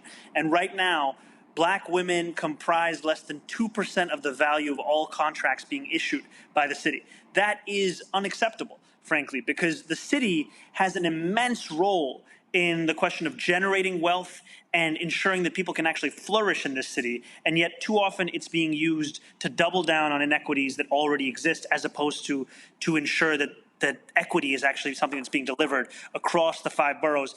And in looking at the different ways we can tackle this, one of the things is ensuring that there's actual enforcement of the provisions that we already have within the law, city agency to city agency. The second thing is actually going out to these businesses that have been approved to bid to ensure that they understand what a successful bid looks like. Because what I hear from a lot of these companies is that they will get rejected time and time again, and each time it doesn't feel like they're getting any closer to approval. And what we know is that the question of diversity, equity, and inclusion is not only something that Bill Ackman is attacking, it's also something that Donald Trump is attacking. I mean, the justification for the suspension of $18 billion in federal infrastructure grants just done is DEI. That's what they're saying. And it is part and parcel of an attack on black Americans across this country to try not only to rewrite the past, but also rewrite the present and the future. And it's not acceptable, and it won't be when I'm the mayor of this city. Well, of course, they stripped $37 million from Atlanta Airport for the very same reason, and that's what they're doing there. Before I go to my panel, I got 11 minutes left with you. I want to get them with questions. But on that point right there, there's a fantastic book on Maynard Jackson. Robert Holmes. And in that particular book, Mayor Jackson talked about, he said, listen, this airport ain't getting built. He said, tumbleweeds will roll down those runways if this thing, before I allow this to be built without black participation. And one of the things that he did, and I tried to tell Illinois Governor Rob Blagojevich when he was governor, before he decided to do his unethical stuff. He got a little busy. Well, when we talk about how do we help, one of the things that I see is that you have a lot of black firms. They want to compete for a contract, but they literally cannot survive floating their business for 6 months because typically cities are going to pay 180-day term. So one of the things Maynard Jackson did, he called the banks in that the city was putting their money in, and he said, they're getting contracts. They're getting a city contract. You're going to provide a line of credit to them, and the banks objected. He said, city treasurer, step in, pull our money out their banks. And this is very simple. If New York City is putting New York City's money in banks, and this is not even a race thing, you can say this for anybody who gets a city contract.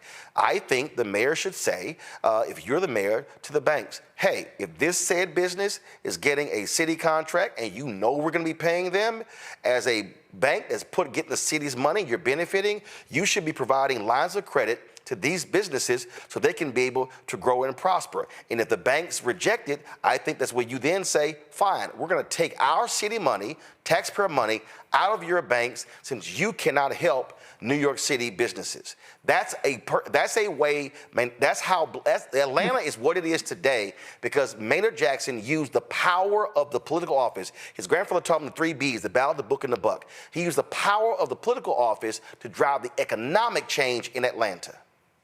You know, that is fascinating. It's a story that I didn't know, and I think it's one that is worth following up on because so much of what I've heard from so many small businesses is just the same problem that you brought up, which is how to stay afloat while they wait for that reimbursement. And there are certain size businesses that can handle that kind of weight, but there's so many that are just trying to start up that cannot. And it's the same thing for nonprofits. You know, right now, by last count, the city owes around $800 million in contracts that it's already awarded but has yet to pay up on. And that throws under because they just can't afford to wait that long. And, you know, I'm looking at every single step we can take that can actually make it easier to not only start but sustain a small business. I was speaking to a barbershop owner the other day who told me that to open a barbershop, he had to fill out 24 forms, go to 7 different agencies, and attend 12 different in-person events. How is that stimulating an entrepreneurial spirit here in New York City? Questions from my panel. Matt Manning, civil rights attorney out of Corpus Christi. Matt, your question for Zohran Mamdani. Yes, Mr. Mamdani, good evening. Quick question for you. We talked on this show weeks ago about the essentially what would happen if you're elected mayor there in New York, which I anticipate you will be, and how that might reverberate out to the rest of the country. So my question to you is really twofold. One, when you get elected, what are your thoughts on what that will be representative for in terms of how New Yorkers are looking at the mayoral office and maybe larger, how Americans are looking for different people to serve them, number one. And number two, what responsibility, if any, do you anticipate you may feel when you're mayor for setting the standard there in New York, hoping that reverberates out to the rest of the country? You know, I really appreciate this question because I think it speaks to what so many New Yorkers are looking forward to with January 1st of next year, which will be an administration that I will lead that understands its responsibility is to deliver on an affordability agenda. You know, we ran with 3 clear promises of freezing the rent for rent-stabilized tenants, making the slowest buses in the country fast and free, and delivering universal childcare. And to me, success is the implementation of that agenda. And I think that the model that we can create here is one that shows what's possible when you put working people at the heart of your politics. Because we know that if we do not diagnose and actually address the despair that so many are feeling, we leave New Yorkers and Americans at large vulnerable to being exploited by someone like Donald Trump, who runs the campaign on affordability, but then all he delivers is punishment and cruelty. And it's time for us to not only say that, yes, it is too expensive of a city, but also here's what we're going to do about it to make it an affordable city. Michael. All right, Zohran Mamdani, thanks for coming on today. I saw you on MSNBC recently, and you were saying of Andrew Cuomo you said that in the primary election, he said he was best positioned to fight against Donald Trump, to go toe-to-toe with Donald Trump on behalf of New Yorkers. But then in the general election, you said he pivoted and said he was best positioned to work with Donald Trump. So my question for you is, the Trump administration announced that they're freezing $18 billion in infrastructure funding for New York City.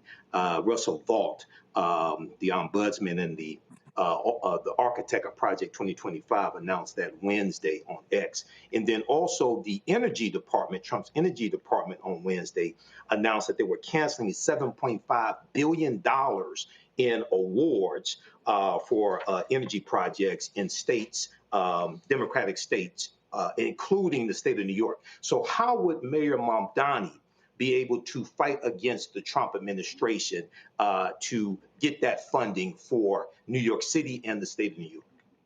You know, I was right there at the Hudson Tunnel today with Congressman Nadler, with Assemblymember Tony Simone, State Senator Brad Hoylman Siegel, and we were all standing in opposition to Donald Trump's recent decision. And as you said, this is a decision that can't be separated from Project 2025 because it was announced by the architect of that very project. And yet while we were doing that, Andrew Cuomo was nowhere to be found on this issue. And it speaks to the fact that you cannot stand up and defeat Donald Trump, his agenda, if you're unwilling to actually speak up against that same agenda. And in the primary, we shared our concerns that we couldn't trust a former governor who was funded in large part by the same billionaires that funded Donald Trump. And now in the general, we're seeing that Andrew Cuomo is actively coordinating with Donald Trump to try and stop our campaign, going so far as to be on the phone with him with the question not being how can we protect New Yorkers, but how can we stop Zohran Mamdani? And I'm here with the one goal in mind, being serving those same New Yorkers that are so often left out of those kinds of conversations. You've been dealing with this issue of rent control. There have been folks, as African Americans, who say that it's concerning for those who are homeowners. But when we look at and I've covered housing my entire career, we've never hit 50% black home ownership in this country. So the majority of African Americans in this country are renters, not homeowners.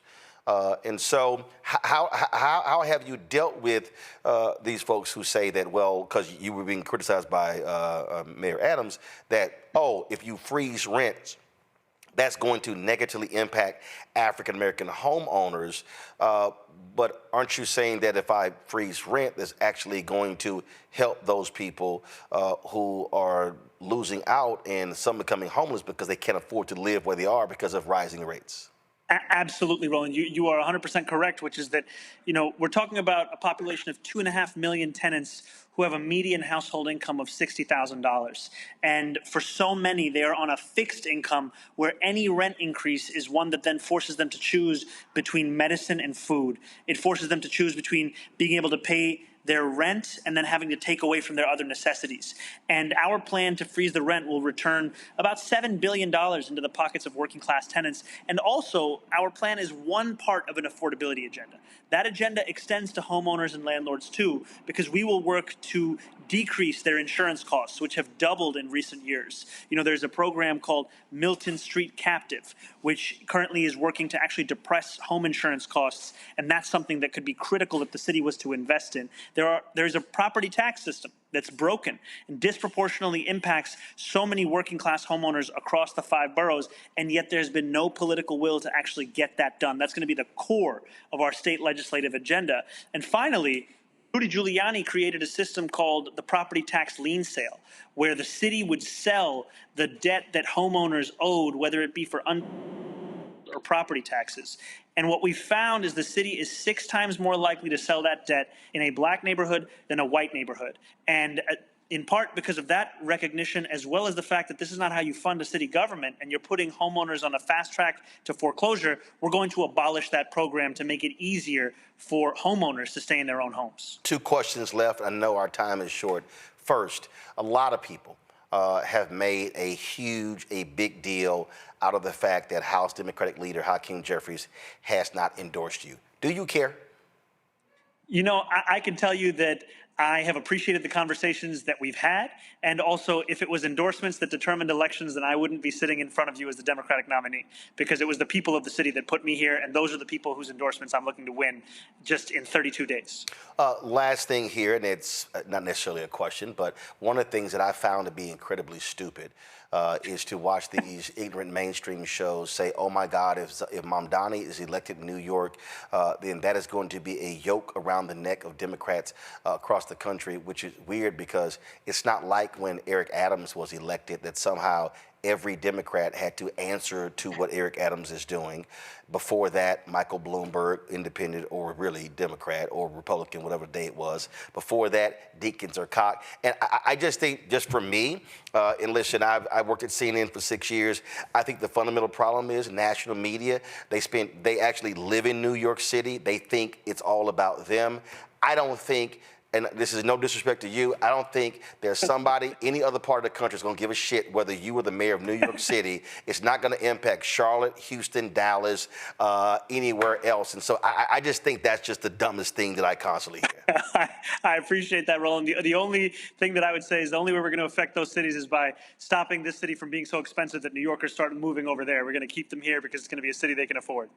Well, I appreciate you coming on the show. I've been definitely watching the campaign, wanting to get you on. If you have time to stop by once more before this election, look forward to having you back on, and good luck in this campaign.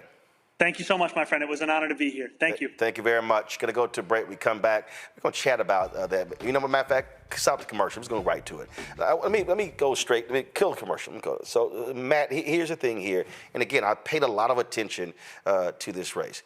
The reason Mamdani is doing well is because he is running a fucking brilliant campaign. I don't care what anybody says. Listen, my parents have worked elections. My dad watched news every day. My God, they're at my house now, and he watches the local news here. I don't even watch local news. Okay, so I have had to watch the news my entire life.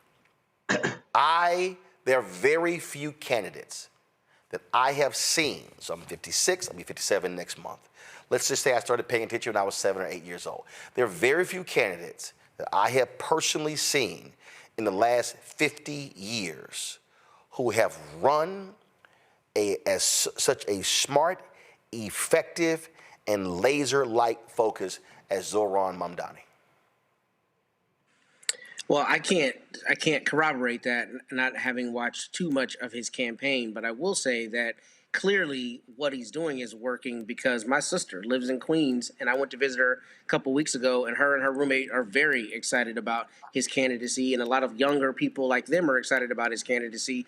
And I think right now, at a time where a lot of people are just desensitized with politics or otherwise feel like no politician is to be trusted, or the federal government, we've got a king in office who's, running roughshod over everybody. Clearly, for him to be making the inroads he has and to have won this primary is a testament to him doing something right. I don't know exactly what you mean, if you mean specifically that he's using social media in a certain way, or he's speaking just laser focused to those issues. But I will say the kitchen table are clearly the issues that people are worried about. I was at an event this weekend with somebody running for Texas comptroller, and all he kept talking about is that all people are talking about to him on the campaign trail is money, cost of things, affordability, in a different context than in New York. But if that's what you mean, that's exactly what you're supposed to do in this moment, because it's the topic du jour at every kitchen table and in every house, the cost of everything and how it just seems to be going up, and wages are clearly not keeping up with that. So if that's what you mean, I agree. Here's what I mean, Michael. Again, I'm looking at the totality of this. I'm looking at how he communicates.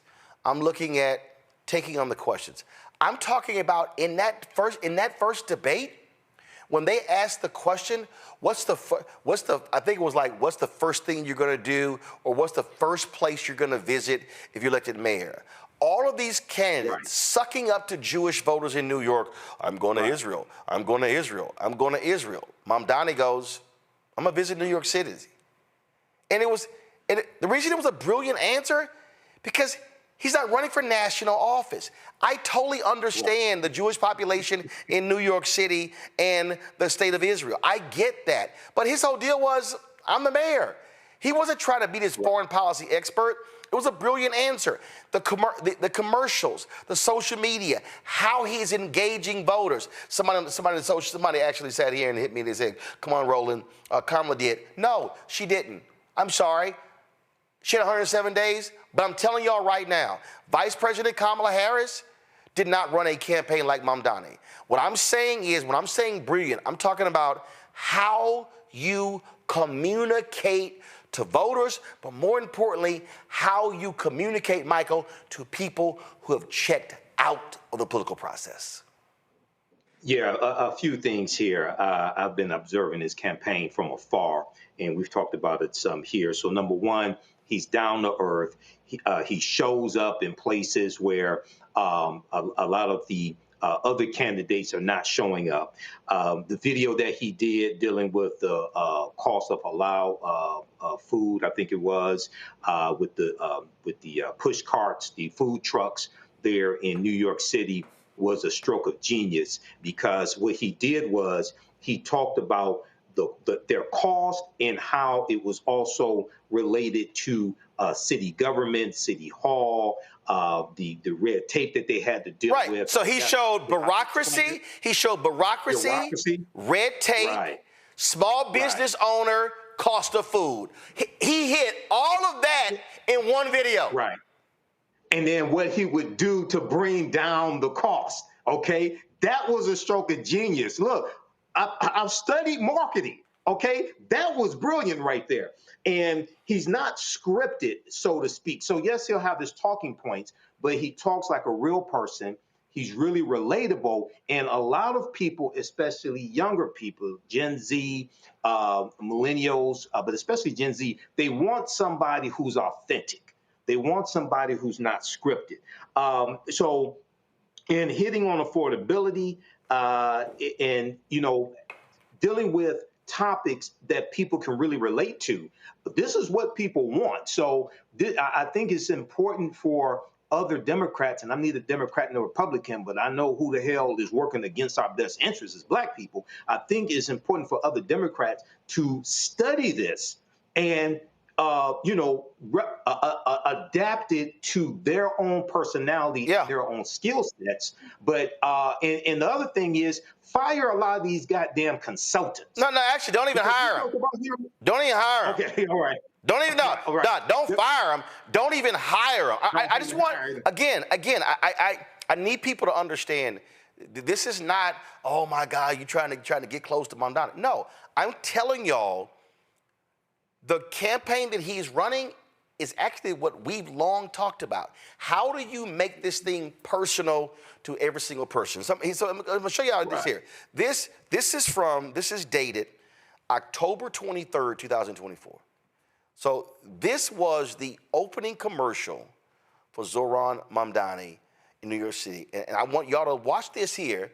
I need y'all to, and we're going to break this thing down, and I want y'all to, you're going to understand, this was October.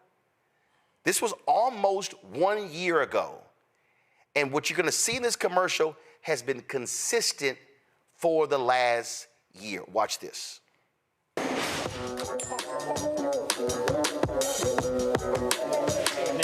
New York Mayor Eric Adams has been indicted by a federal judge. Every politician says New York is the greatest city on the globe. But what good is that if no one can afford to live here? City Hall is engulfed in corruption. Unscientific. The cost of living is the real crisis. New Yorkers are being crushed by rent and childcare. The slowest buses in the nation are robbing us of our time and our sanity. Working people are being pushed out of the city they built.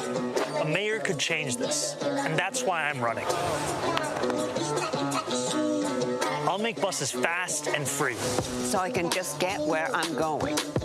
I'll make childcare available to all New Yorkers at no cost. I want to raise my kid in New York. And I'll freeze the rent for every single rent-stabilized tenant. These Eric Adams rent hikes are killing us. Life in this city doesn't need to be this hard, but politicians like Eric Adams and Andrew Cuomo want it to be this way. They care about their donors. They care about themselves. They don't care about you, the working class who keep this city running. This campaign is for every New Yorker who believes in the dignity of their neighbors. And the government's job is to actually make our lives better. We can afford to bring down the rent, have world-class public transit, and make it easier to raise a family. We can do all of that and so much more because this is New York. We can afford to dream. All right, so let me walk you through, again, how you run and you run smart. First, did y'all see him wearing a blue suit and a red tie? Nope. First of all, Zohran Mamdani is American, he's Ugandan, okay? All right, so you saw him wearing attire that speaks to who he is. To Michael's point, Matt, the consultant class would be, don't, you can't wear that. No. We're gonna poll test what suit, so it should be a blue suit, you should wear a dark, that's how they roll. When you look at the issues, it is the issues. He has been successful because he's not trying to speak to Wall Street.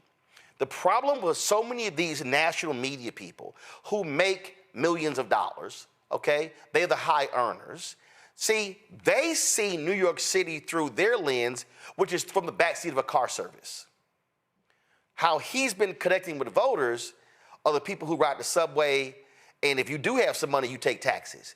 And that's what I mean. If you are a candidate running for office anywhere in America, and you're running for U.S. Senate, Congress, governor, you're running for county commissioner, city council, school board, DA, judge, you and your team should be studying how he's run, because it's about how do you connect with a person. Because I keep telling people, voting is the end. I got to get you registered. Before I get you registered, I got to give you a reason to get registered and then a reason to vote. And that, Matt, I think is the difference here. And that's why with everything they've thrown at him, numbers keep going up, up, up. So while they're over there fighting and yelling and cussing and calling him a socialist and he's the devil and he's the Satan, the voters are like, yep, but I like what I'm hearing.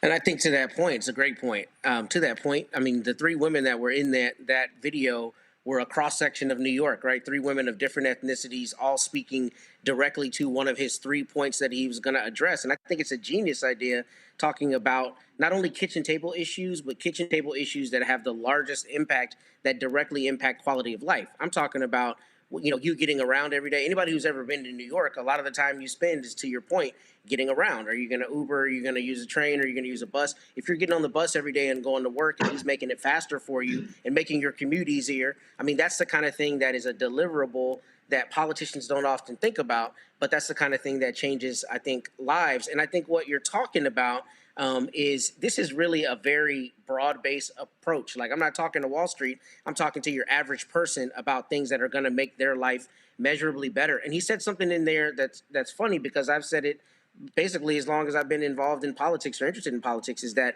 the government should exist to make your life better, I think is what he said. And I think that's what people feel. That's the sentiment. But a lot of times people are disenfranchised with government because they feel like all they hear is squawking and they see no measurable benefit. They don't see less taxes. They don't see better services. And I think he's speaking to those issues that people feel the brunt of every day. Okay, here's an ad that I just think is insanely brilliant. This is what it says on Twitter. New York City, I can see a future with you, and it's one we can afford. Our new ad just aired during The Golden Bachelor. Y'all, watch this.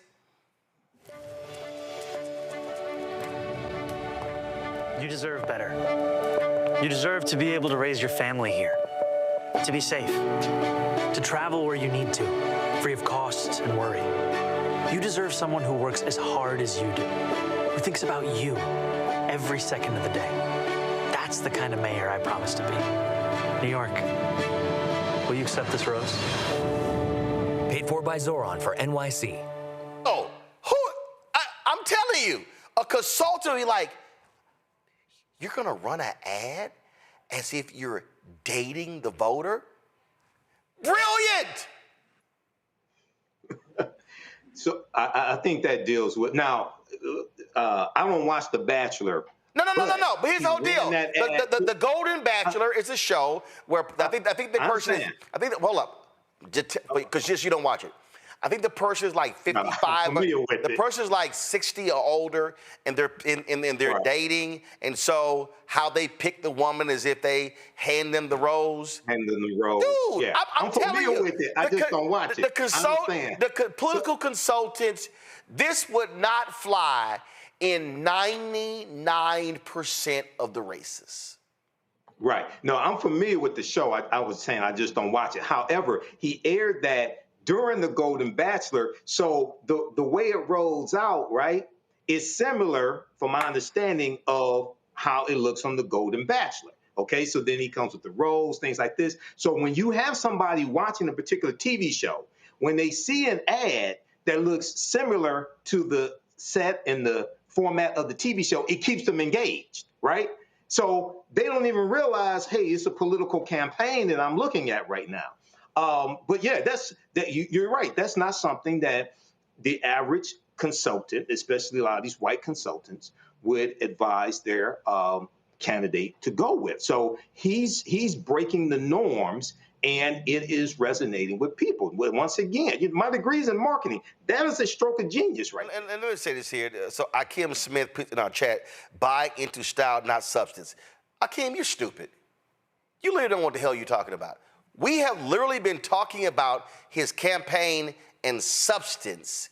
But what he's doing is he is combining the natural ebb and flow and the feel of communicating with the voter to say, I can communicate on this issue. So you don't know what the hell you're talking about. That's just a stupid ass comment. It's the packaging. Well, but also the reality is you have to package your policy. Right. See, this is what's so stupid, why the comment is stupid. You have to package your policy proposals in a way that resonates with the average person who is not a hardcore political person. This is the last one I'm going to play. And again, when you talk about understanding where you are, understanding history, and how do you connect the dots, this to me, again, smart campaigning.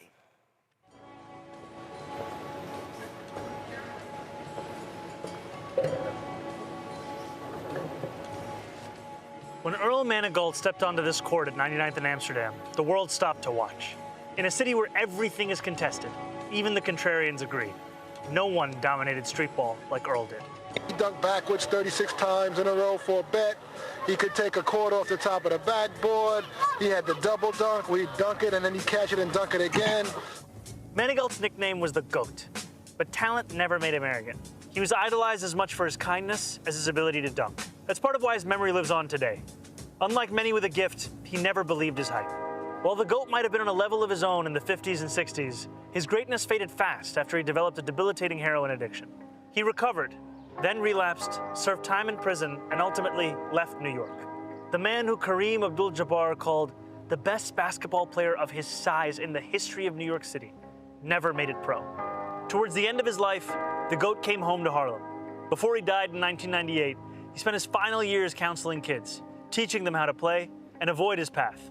To many New Yorkers, he's still a giant today. He helped take me on his wing, and he helped us move on to the next step.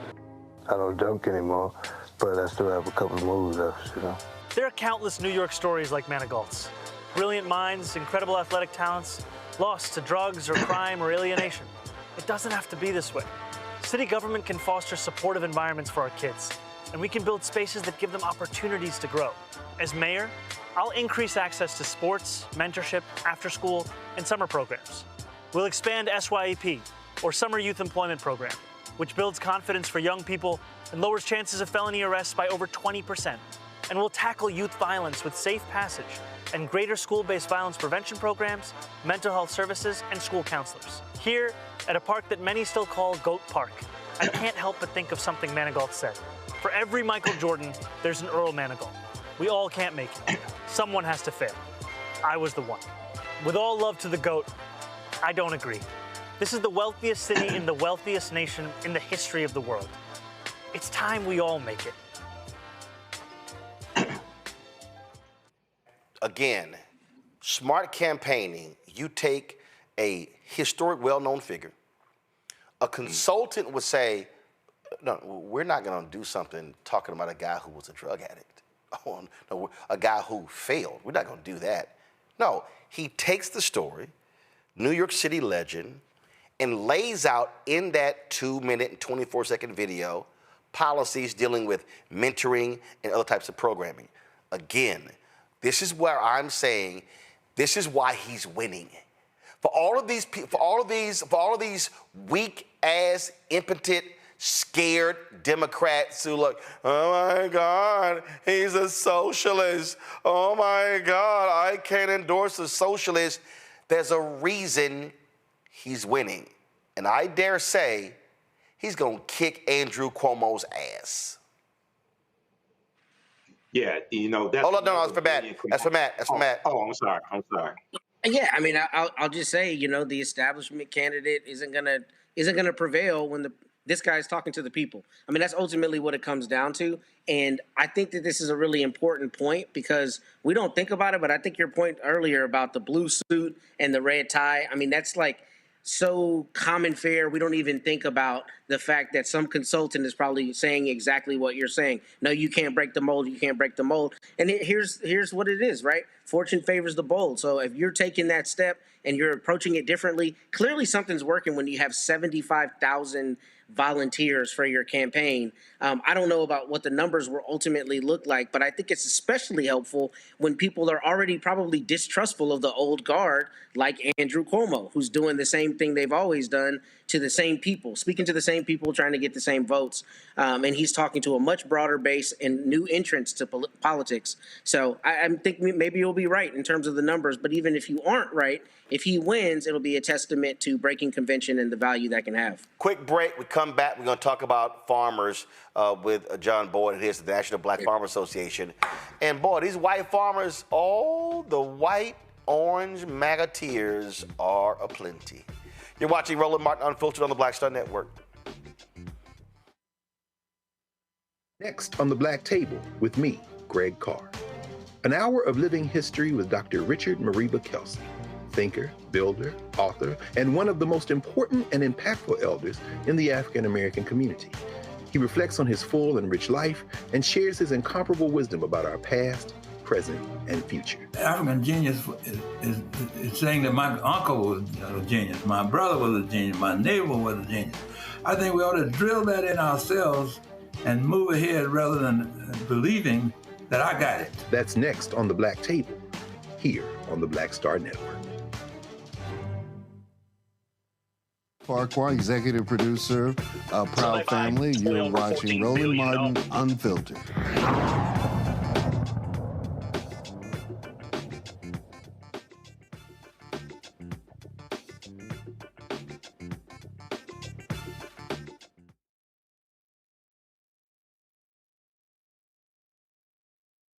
You know, as a farmer, we get up one morning and you give Argentina, which is our second biggest competition in the world. They're the largest exporters of soybean meal in the world. So I get up one morning, I turn the news on, and you give $20 billion of taxpayer money to my competition. And then the Chinese buy, I think the figure is 30 or 40 containers, ships, which is about 65,000 metric tons per ship, which is like 2.2 million bushels. So they buy 12 or 14 billion dollars worth of soybeans from the Argentinians after the tax holiday. And here's the caveat to it. They give $2.30 over the November board, while I'm getting 50 cents under the November board. So that makes the Argentinian soybeans about $12.42 a bushel. I think that's the real figure they gave. So all my premium went. Y'all, you gotta love it. Do I need to remind y'all the last time that orange fool was in the Oval Office, do I need to remind y'all what happened? Same thing happened. This idiot comes in with his tariffs, wrecks the economy, destroys farmers. Take your pick. Mississippi, Louisiana, Arkansas, Iowa, Wisconsin, Illinois, Michigan, Pennsylvania, Nebraska. Any place where you got farmers, they got screwed. $25 billion in taxpayer money given to farmers because of his dumbass trade policies. So what does he do? He runs on the same policies. And you know what these dumbass white farmers do? Give me my MAGA hat. I love me some Donald Trump. And here we are, 10 months later, and they're crying like some babies. Oh my God, we're losing. The same playbook. And guess what Republicans are now talking about doing? Because Trump is now freaking out. They're talking about putting together a package, and I've seen anywhere from 10 to 35 to 50 billion. Oh, I thought y'all didn't like welfare. Matter of fact, Senator Joni Ernst of Iowa did an interview. She said, my farmers, they don't like welfare, but they need help. Oh, but y'all shat on student loans. Y'all shitted all over black farmers and Latino farmers when a deal was cut, and racist ass Stephen Miller blocked the money from going to them. Y'all shit on people who on food assistance. But now we're all supposed to sit back and go, these poor white farmers. And let me be real clear. When I say the poor white farmers, that bailout money, that ain't going no black farmer or Latino farmer. John Board is the president, National Black Farmers Association. And, it's hard for me, John, to say to hell with these red state farmers. But I'm sorry, they voted for his ass. And this happened last time. What the hell they think was going to happen again? Well, Roland, I told him that the tariffs didn't work the first time. They didn't work the first time. And when Trump came in and imposed tariffs on China, I was selling soybeans, people, for $16.80 a bushel. The price plummeted all the way down to about $6-7 a bushel, and the market never came back. Now these are the boys who voted for him, and I was on the circus. I said, vote for Harris. Harris is the only way out of this thing. All that stuff. They voted for him probably 99%. Yep. They voted for this president. Now the black farmers ain't how far to fall. I want to be perfectly clear to everybody that's watching this. We've been down, everybody dumped on us. So we've been down, and we know what it feels like. We know what it looked like not to get a loan, not to get a subsidy, all these things. But them big boys, that guy you just showed, Trump got him, man. $20 billion to Argentina, man. $20 billion, and then they turn around and sell the soybeans with the money that this guy bailed their whole country out with, and left them high and dry. And Roland, guess what? The market ain't coming back because it is harvest season right now. So they having to take those trucks to the grain elevators right now. And this money that the president keeps talking about, the money's going to come out to tariffs. Ain't no money coming out to tariffs. That's a little a ploy that he's trying to do for midterm elections to keep his friends happy. We're not going to get a damn dime out of no tariff money. It's tied up in federal court, as you know, Roland. You've been following this thing. There's lawsuits and there's judges that are saying what he's doing with these tariffs, he can't even be doing in the first place. So this president got his base. He got his base and he played his base, and the base is going to turn on him. I'm here to tell you, when them white farmers start going out, them farms ain't coming back. And people, they're farming in blocks, Roland. Not the average age of the black farmer is 60, and average farm size is 50 acres. They're farming in blocks. A block is 1,000 acres, people. Yeah, they start losing all this land. And Roland, guess who's buying it? Guess who's buying the land? The vice president and acre trader are watching these farmers, and his real estate group is out there gobbling up farmland from the people that voted for their ass. How stupid is that? And see, what pisses me off again with these idiots in mainstream media, when they come on, you know, what they don't do, they don't say, hey, I'm curious, so-and-so, how did you vote? Like, hold on, I'm gonna play this clip right here. This is the guy over he's in Wisconsin, soybean, watch this. Well, right now, as farmers, you know, we are in kind of a state of emergency right now because of everything that's going on. And so we will take that money right now. We'd rather have our global markets open and be able to sell our product and, you know, make our money that way. But right now, farmers are needing some kind of assistance to keep going. We have farmers that are losing farms that have been in their families for generations. Yeah, no, and I wonder how many of those people, John, here in Wisconsin, Trump won that state, how many of them damn farmers, but see, if they go on TV, the first question should be, hey, white farmer, who did you vote for? Voted for him. The man did it last time. Like, I'm trying to understand what the hell do they think was going to happen. And Vice President Kamala Harris kept saying his tariffs are going to cause prices to rise and farmers go out of business. Oh, no, she's not telling the truth. Okay. But they're going out of business. And like I said, the whole deal with the president is they got a whole real estate arm that's going to be buying up the land, people. And Roland, last time I was on your show, I was saying to Black America, we need to be prepared to buy some land and group and start buying some of this land, because it's going to be on the sale block here real shortly. The market is not going to come back in 30 days. I'm sorry, it's not. And those guys cannot sell soybeans for $10 a bushel, because that's what the market is, Roland. $5 for wheat, $4 for corn. Guess what? I was selling grain in the early 80s, man, for just under that. And here it is, the year 2025, and this president is taking us to the lowest grain prices in history and the highest input. Nobody's talking about that. The highest input cost in history for farmers are right now under the 9 months of this president. This guy came into office in 9-10 months and caused complete havoc for white America and white rural America in this country. And guess what? We need to be in a position to go in there and start winning some of these states, to come up with a platform to steal some of these people, whether we like them or not. They're down there voting in them red states, and we need to start winning some of the red states. And guess what? The Democrats should be saying healthcare, you know what? And we coming back in rural America, we got a plan to help some farmers out here because we want them votes too. But see, John, to be honest, here's my problem. These white, and I'm specifically saying white farmers for a reason. Because let me be real clear. But they dogged us, as you know, bro. Them damn white farmers wasn't standing up for y'all.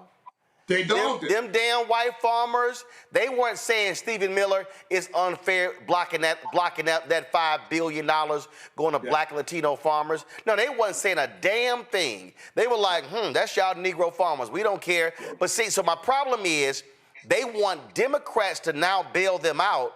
Yes. So they can go right back and vote for MAGA policies. Well, let's go over the whole thing. I'm glad you raised that flag. Let's go over the whole thing. They didn't want to pay blacks to work on farms. That's the first thing. That's what got white people in trouble in this country. When they ran blacks off the farm, they wanted us to be sharecroppers and all this stuff. They didn't pay us then. They stole our land. And then what they do? Oh, we can't get blacks to come back to the South and work, so we'll go get some Hispanics, right? Let's get them here to pick some tomatoes and cotton and onions and all this stuff. Now, when they found that they weren't going to vote for them, the Republicans were at 99%, they said, oh, now we got to get all of them out the country. And now we're going to get the blacks from the inner cities who are going to come back, pick some tomatoes, and people on the disability. Roll is not working. Black people ain't coming back picking no damn tomatoes for free. They're not going to do it, man. So this stuff that this administration is saying, they're going to get some people on disability, man. That's what they're saying. Disability and blacks from the inner city. That's what this administration said, not me, to come out here and be and do the farm work. It's not going to happen. It's not going to happen. But what I am saying is, I don't want to lose anymore, and I don't want to lose to anything that look like Donald Trump or act like Donald Trump. That's dumping on Black America from the megaphone. I mean, look how he's ridiculing the leader, the Black leader, Jeffries. Got him out here in some dunce hat or some kind of sombrero, and got him throwing a Donald Trump hat on him. Man, it irritates me to no extent that we have someone in this country that take politics and the office of presidency all the way down to humiliate a black man, a sharp black brother like that, man, with no comeback in this country. It pisses me off to no extent. Real quick on my panel questions. Michael, you first. Go. All right, John. So I know there were some black farmers before the 2024 election. Here on Roland Martin Unfiltered, you said some of them were going to vote for Donald Trump or thinking about voting for Donald Trump. What are they saying now? They ain't saying nothing. They ain't saying nothing, and that's what happens when you get your behind kicked here. You run and hide. I ain't seen them on a talk show nowhere. And I told them, and Roland been on some of these emails. I mean, I stopped writing them. Oh, you mean what's that dude named Corey? I don't even know what his name is. Right, because I done cussed him out several times. Well, look, you can't. This is what's wrong with our people. Here's the perfect time in history for black people to come together and say, you know what, we ain't getting dumped on no more, and we're going to do something positive and move forward together. That's what we're going to have to do. If not, this guy in the White House is going to keep kicking out butts, man. And Roland, guess what, man? I've been watching your videos. The only someone who's saying it in a forceful and clear directive here is you, that I've seen out on the media circuit. So for those guys who voted for him, hey man, I came out on the block for Harris. I endorsed her in a very, very public way down in Atlanta, Georgia. Got up on the stage with her, and I endorsed the next black people and black farmers to vote for him. And there was some pockets of people, Roland, that was arguing with me on some of these conference calls about Donald Trump, man. And they were pissed off when I came out for publicly for Harris. And now you can see that I was doing the right thing. I've done the right thing. And guess what? They were on the wrong side of the coin. And this president is going to be on the wrong side of history. Just give him a little time. You know what? And, my grandmother would say there's a stick sitting up yonder with your name on it if you keep dogging people. And ain't nothing in the Bible that you can show me that is godly about this president, man. Yep. And what he's doing to poor people in this country. You're going to reap what you sow. It's going to take a little time, but he's going to get what he has coming to him. Yeah, Corey Lee, Executive Director of the Cowtown Foundation. He real damn quiet, Well, they don't call me, Roland. I'm out here. And guess what, man? We got an annual conference. Well, you need to come to that annual conference in Birmingham, Alabama. When is it? October 31st. Crap. I wish I given a speech in Houston that day. Well, look, man, send a video. Okay. Matter of fact, you can send that clip. You just done the introduction to on this, and I can play it, man. Because all right. Well, it's so relevant for the conference. I'll make a special video for the conference. Matt, your question. Yeah, real quick, John. You talked about J.D. Vance buying land up, and I think you said acre trigger, watching some of that land. What is the effect, if you know, that's happening with the major companies like the Cargills and the big agricultural companies? Is there a boon to them from the smaller farmers that are closing down? What's your understanding how big farming is being benefited by this, if at all? Well, thank you for that. And I never get a chance to talk about corporate America. Corporate America has totally turned its back on the National Black Farmers Association. Mm-hmm. Banks, Wells Fargo, Cargill, ADM, none of those companies have reached back and picked up the farmers, the very people that made them their companies billionaires. They're now dumping on us too, and they went with Trump and they this anti-black thing, anything got something to do with black, they cut. All those companies cut us off. And matter of fact, I need to put out a report card on just how many companies. Oh, hell yeah. Oh, John, put the names together. I will read the names on the show. Yes, and I can show you the emails. And Wells Fargo said they couldn't help us because this organization represented black farmers. That's what they said. Not me, Ron. That's what they said. It should be a shame. It should be held accountable for coming out. Oh, yes. Oh, yeah. Please send me the emails. I do it. It's all coming to you. But thank you for that question, and I don't get a chance to do it on these other national circuits. Corporate America gets a damn F- for siding with Trump. And here's what they do. They label us DEI and give us names for every 10 years. Our names has changed. Socially disadvantaged farmer. Hey, board, you got to say farmers of color to advance your bill on the Hill. They change our names every 10 years. And here's what I'm going to say about this president. He don't care what they say. They're going on with their program. And when we get in office, they say, hey, boys, you got to reach across the aisle and they go over there and get some Republicans, man, to make anything happen here. This president didn't care. He's doing it by executive order. I had a $5 billion up, and Roland knows all about this. We could have done it by executive order, but they didn't want to do it that way. When we get into office, we got to move our agenda for the populations that got them in office. I'm going to say it. And let's be real clear. You call yourself the National Black Farmers Association because you got screwed because the white farmers were getting all of the money, all of the resources, and so you were highlighting them. It ain't like the mainline Farmers Association gave a damn. They wasn't fighting for the black farmer. They were fighting for the white farmer. One of the most racist. Listen, it was a white man, a white member of Congress. Congressman David Scott told me this here. David Scott was the first African American to become chairman of the House Agricultural Committee. Yeah. I think he said when Ron Dellums was on this, I forgot, long time, he said a white member of Congress said to him, if it's one thing that ain't gonna never happen, you ain't gonna never see a black chair of this committee. People need to understand the billions of dollars coming out of USDA. Their entire focus is for white farmers to get that money, white farmers to get that loan. They ain't and listen, this ain't Democrat, this ain't Republican, this is white.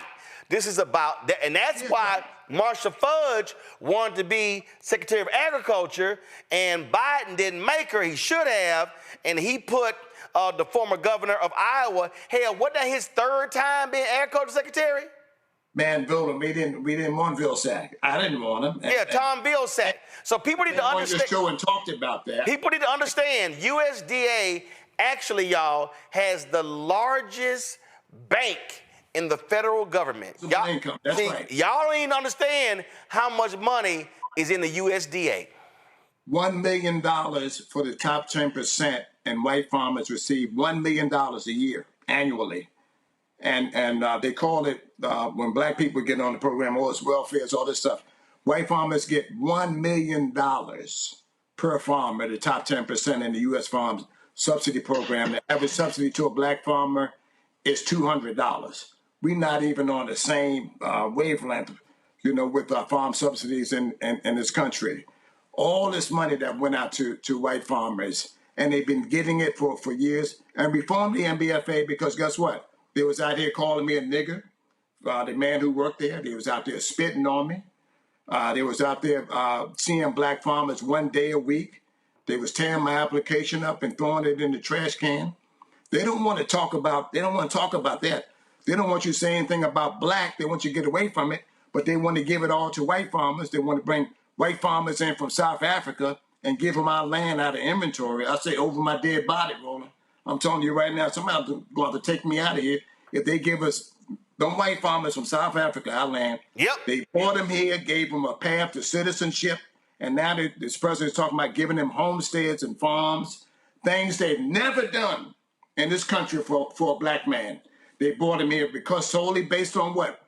Race, which is white.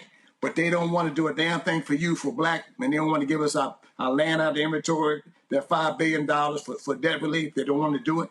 But I ain't giving up. I ain't giving up, and I ain't giving up. Well, listen, we're going to keep highlighting this as well. This is why I created this platform, for you and others to be able to come on and to share these stories. That's critical. Before you go, man, I know you got to go, but look, this man right here on this screen has been my outlet when I got in trouble on the Hill and I couldn't get visibility on. You put me on your television show on prime time and put me in the living rooms of Black America, and you made them call their U.S. senators, and we got that $1 billion passed in 2010. So, Roland, you've been out there, and how many years ago has that been? 2010? It was. That was 15 years. 15 years ago, man. 15 years ago, and I took that partial win, and them same guys was beating me up. But guess what? I'm gonna keep on taking them wins. It may take me 10 years or whatever to get it. But thanks to people like you, man, who didn't give up on me and didn't give up on the black farmers in this country. So I want to say it on your show. Hey, man, a special thank you to you tonight. Thanks a lot. Well, John, I appreciate it. Keep up the fight. We'll be right there with you. Thanks a lot. Thanks a lot, brother. I appreciate it. All right, then. So, y'all, that's it for us. Let me thank Matt. Let me thank Michael. Matt, who y'all losing to this weekend? It was great being on today, Roland. You have a great weekend, brother. No, I'm just checking. Who y'all? All I know is we're getting a dub. Who y'all playing Florida this week? So. Oh yeah, y'all gonna lose. Y'all gonna lose. Y'all. I think we're getting that dub. Billy Napier, he gonna handle that business. All right, so I can't wait to see some more orange tears this weekend. Michael, thanks a bunch as well. Who the Sigma's losing to? Somebody. All right, that's it for us. No, we're not going to lose, and we always look good. But thanks for having me on. No, that's actually it's actually not true. You don't always look good because whatever. All right, that's it for us. Y'all, that's it for us. Let me thank everybody being on today's show. It's some stuff we didn't get to, but hey, we had lots of guests, lots of conversation. Y'all, do y'all understand what y'all saw today? Diddy trial Candace Kelly, Congressman Steven Horsford, Memphis, Tennessee State Senator Justin Pearson, Zohran Mamdani running for mayor of New York City, John Boyd, National Black Farmers. Y'all, there is no other show in America that does this every single day. No other show. You will not see that many black guests on any mainstream cable show. Hell, they ain't gonna have that many black guests for the whole day. You ain't gonna see that many black guests in 24 hours. So this is why we do what we do. We center African Americans, we center our story, but here's the deal. What we talk about is not just for black people. So white folk can watch this show, Latino folk can watch this show, Asian American folk, Native American can watch this show. It doesn't matter. We are about speaking to the issues that touch the people, and that's why it's important. Your contributions are critically important. I've already told y'all we're trying to raise $1 million between now and December 31st because, man, we got some fantastic stuff coming down, man. But you got to fund it. So your support is critical. If you want to support Roland Martin Unfiltered and the shows on the Black Star Network, the 2 new shows we got coming on, the retooling of blackstarnetwork.com to become a news portal, please do so by contributing. Use the Stripe QR code. You see it right here, bottom left-hand corner. Cash App. You can also use credit cards for using the Stripe. PayPal, R. Martin Unfiltered, Venmo, RM Unfiltered, Zelle, Roland at RolandSMartin.com, Roland at RolandMartinUnfiltered.com. Checks and money order, make it payable to Roland Martin Unfiltered, P.O. Box 57196, Washington, D.C., 20037 0196. Also, folks, download the Black Star Network app. Apple phone, Apple TV, Android TV, Roku, Amazon Fire TV, Xbox One, Samsung Smart TV. Be sure to get a copy of my book, White Fear, How the Browning of America is Making White Folks Lose Their Mind. Available at bookstores nationwide. Be sure to also get our Black Star Network, Roland Martin Unfiltered swag by going to shopblackstarnetwork.com. Shopblackstarnetwork.com. Get our t-shirts, our hoodies, our wall art, mugs, and more. You can go there. Also, if you want to support the black-owned products, you see all these products to my left. You see them all right here. Get these products, y'all, by going to shopblackstarnetwork.com. These are black-owned products that you see right here. And, man, it's some great stuff. So go to shopblackstarnetwork.com. Our audio podcast through iHeartRadio Network. We're on all the platforms, Amazon Music, Apple, Spotify, you name it. And then, of course, also support fan base. It's going to be an investathon next week. It's a Series A raise. Series A raise. They've raised $13.2 million. The goal is $17 million. Let's close this thing out. They've made some changes to the app, improve the functionality. Man, download the app. Can you imagine if black people, can you imagine black people if we loved fan base the same way we love Instagram and Twitter and Snapchat and Facebook? And guess what? We don't own none of those. And so this is why we have to be able to be willing to use, support, and finance our own. Again, anybody can use fan base, but this is also about creating black wealth. So download the app Fan Base. If you want to invest, get more information, startengine.com/fanbase, startengine.com/fanbase. Baton Rouge, NAACP, I will see y'all tomorrow night, 6 p.m. for your Freedom Fund dinner in Baton Rouge, Louisiana. I cannot wait. Monday, we're going to have a couple of candidates, Monday and Tuesday, running for mayor of New Orleans right here on the show. Folks, that's it. I'll see y'all on Monday right here, blackstartnetwork.com. We close the show every Friday with more than 36,000 donors who contribute to our show since we launched. I'll see y'all on Monday. Holla!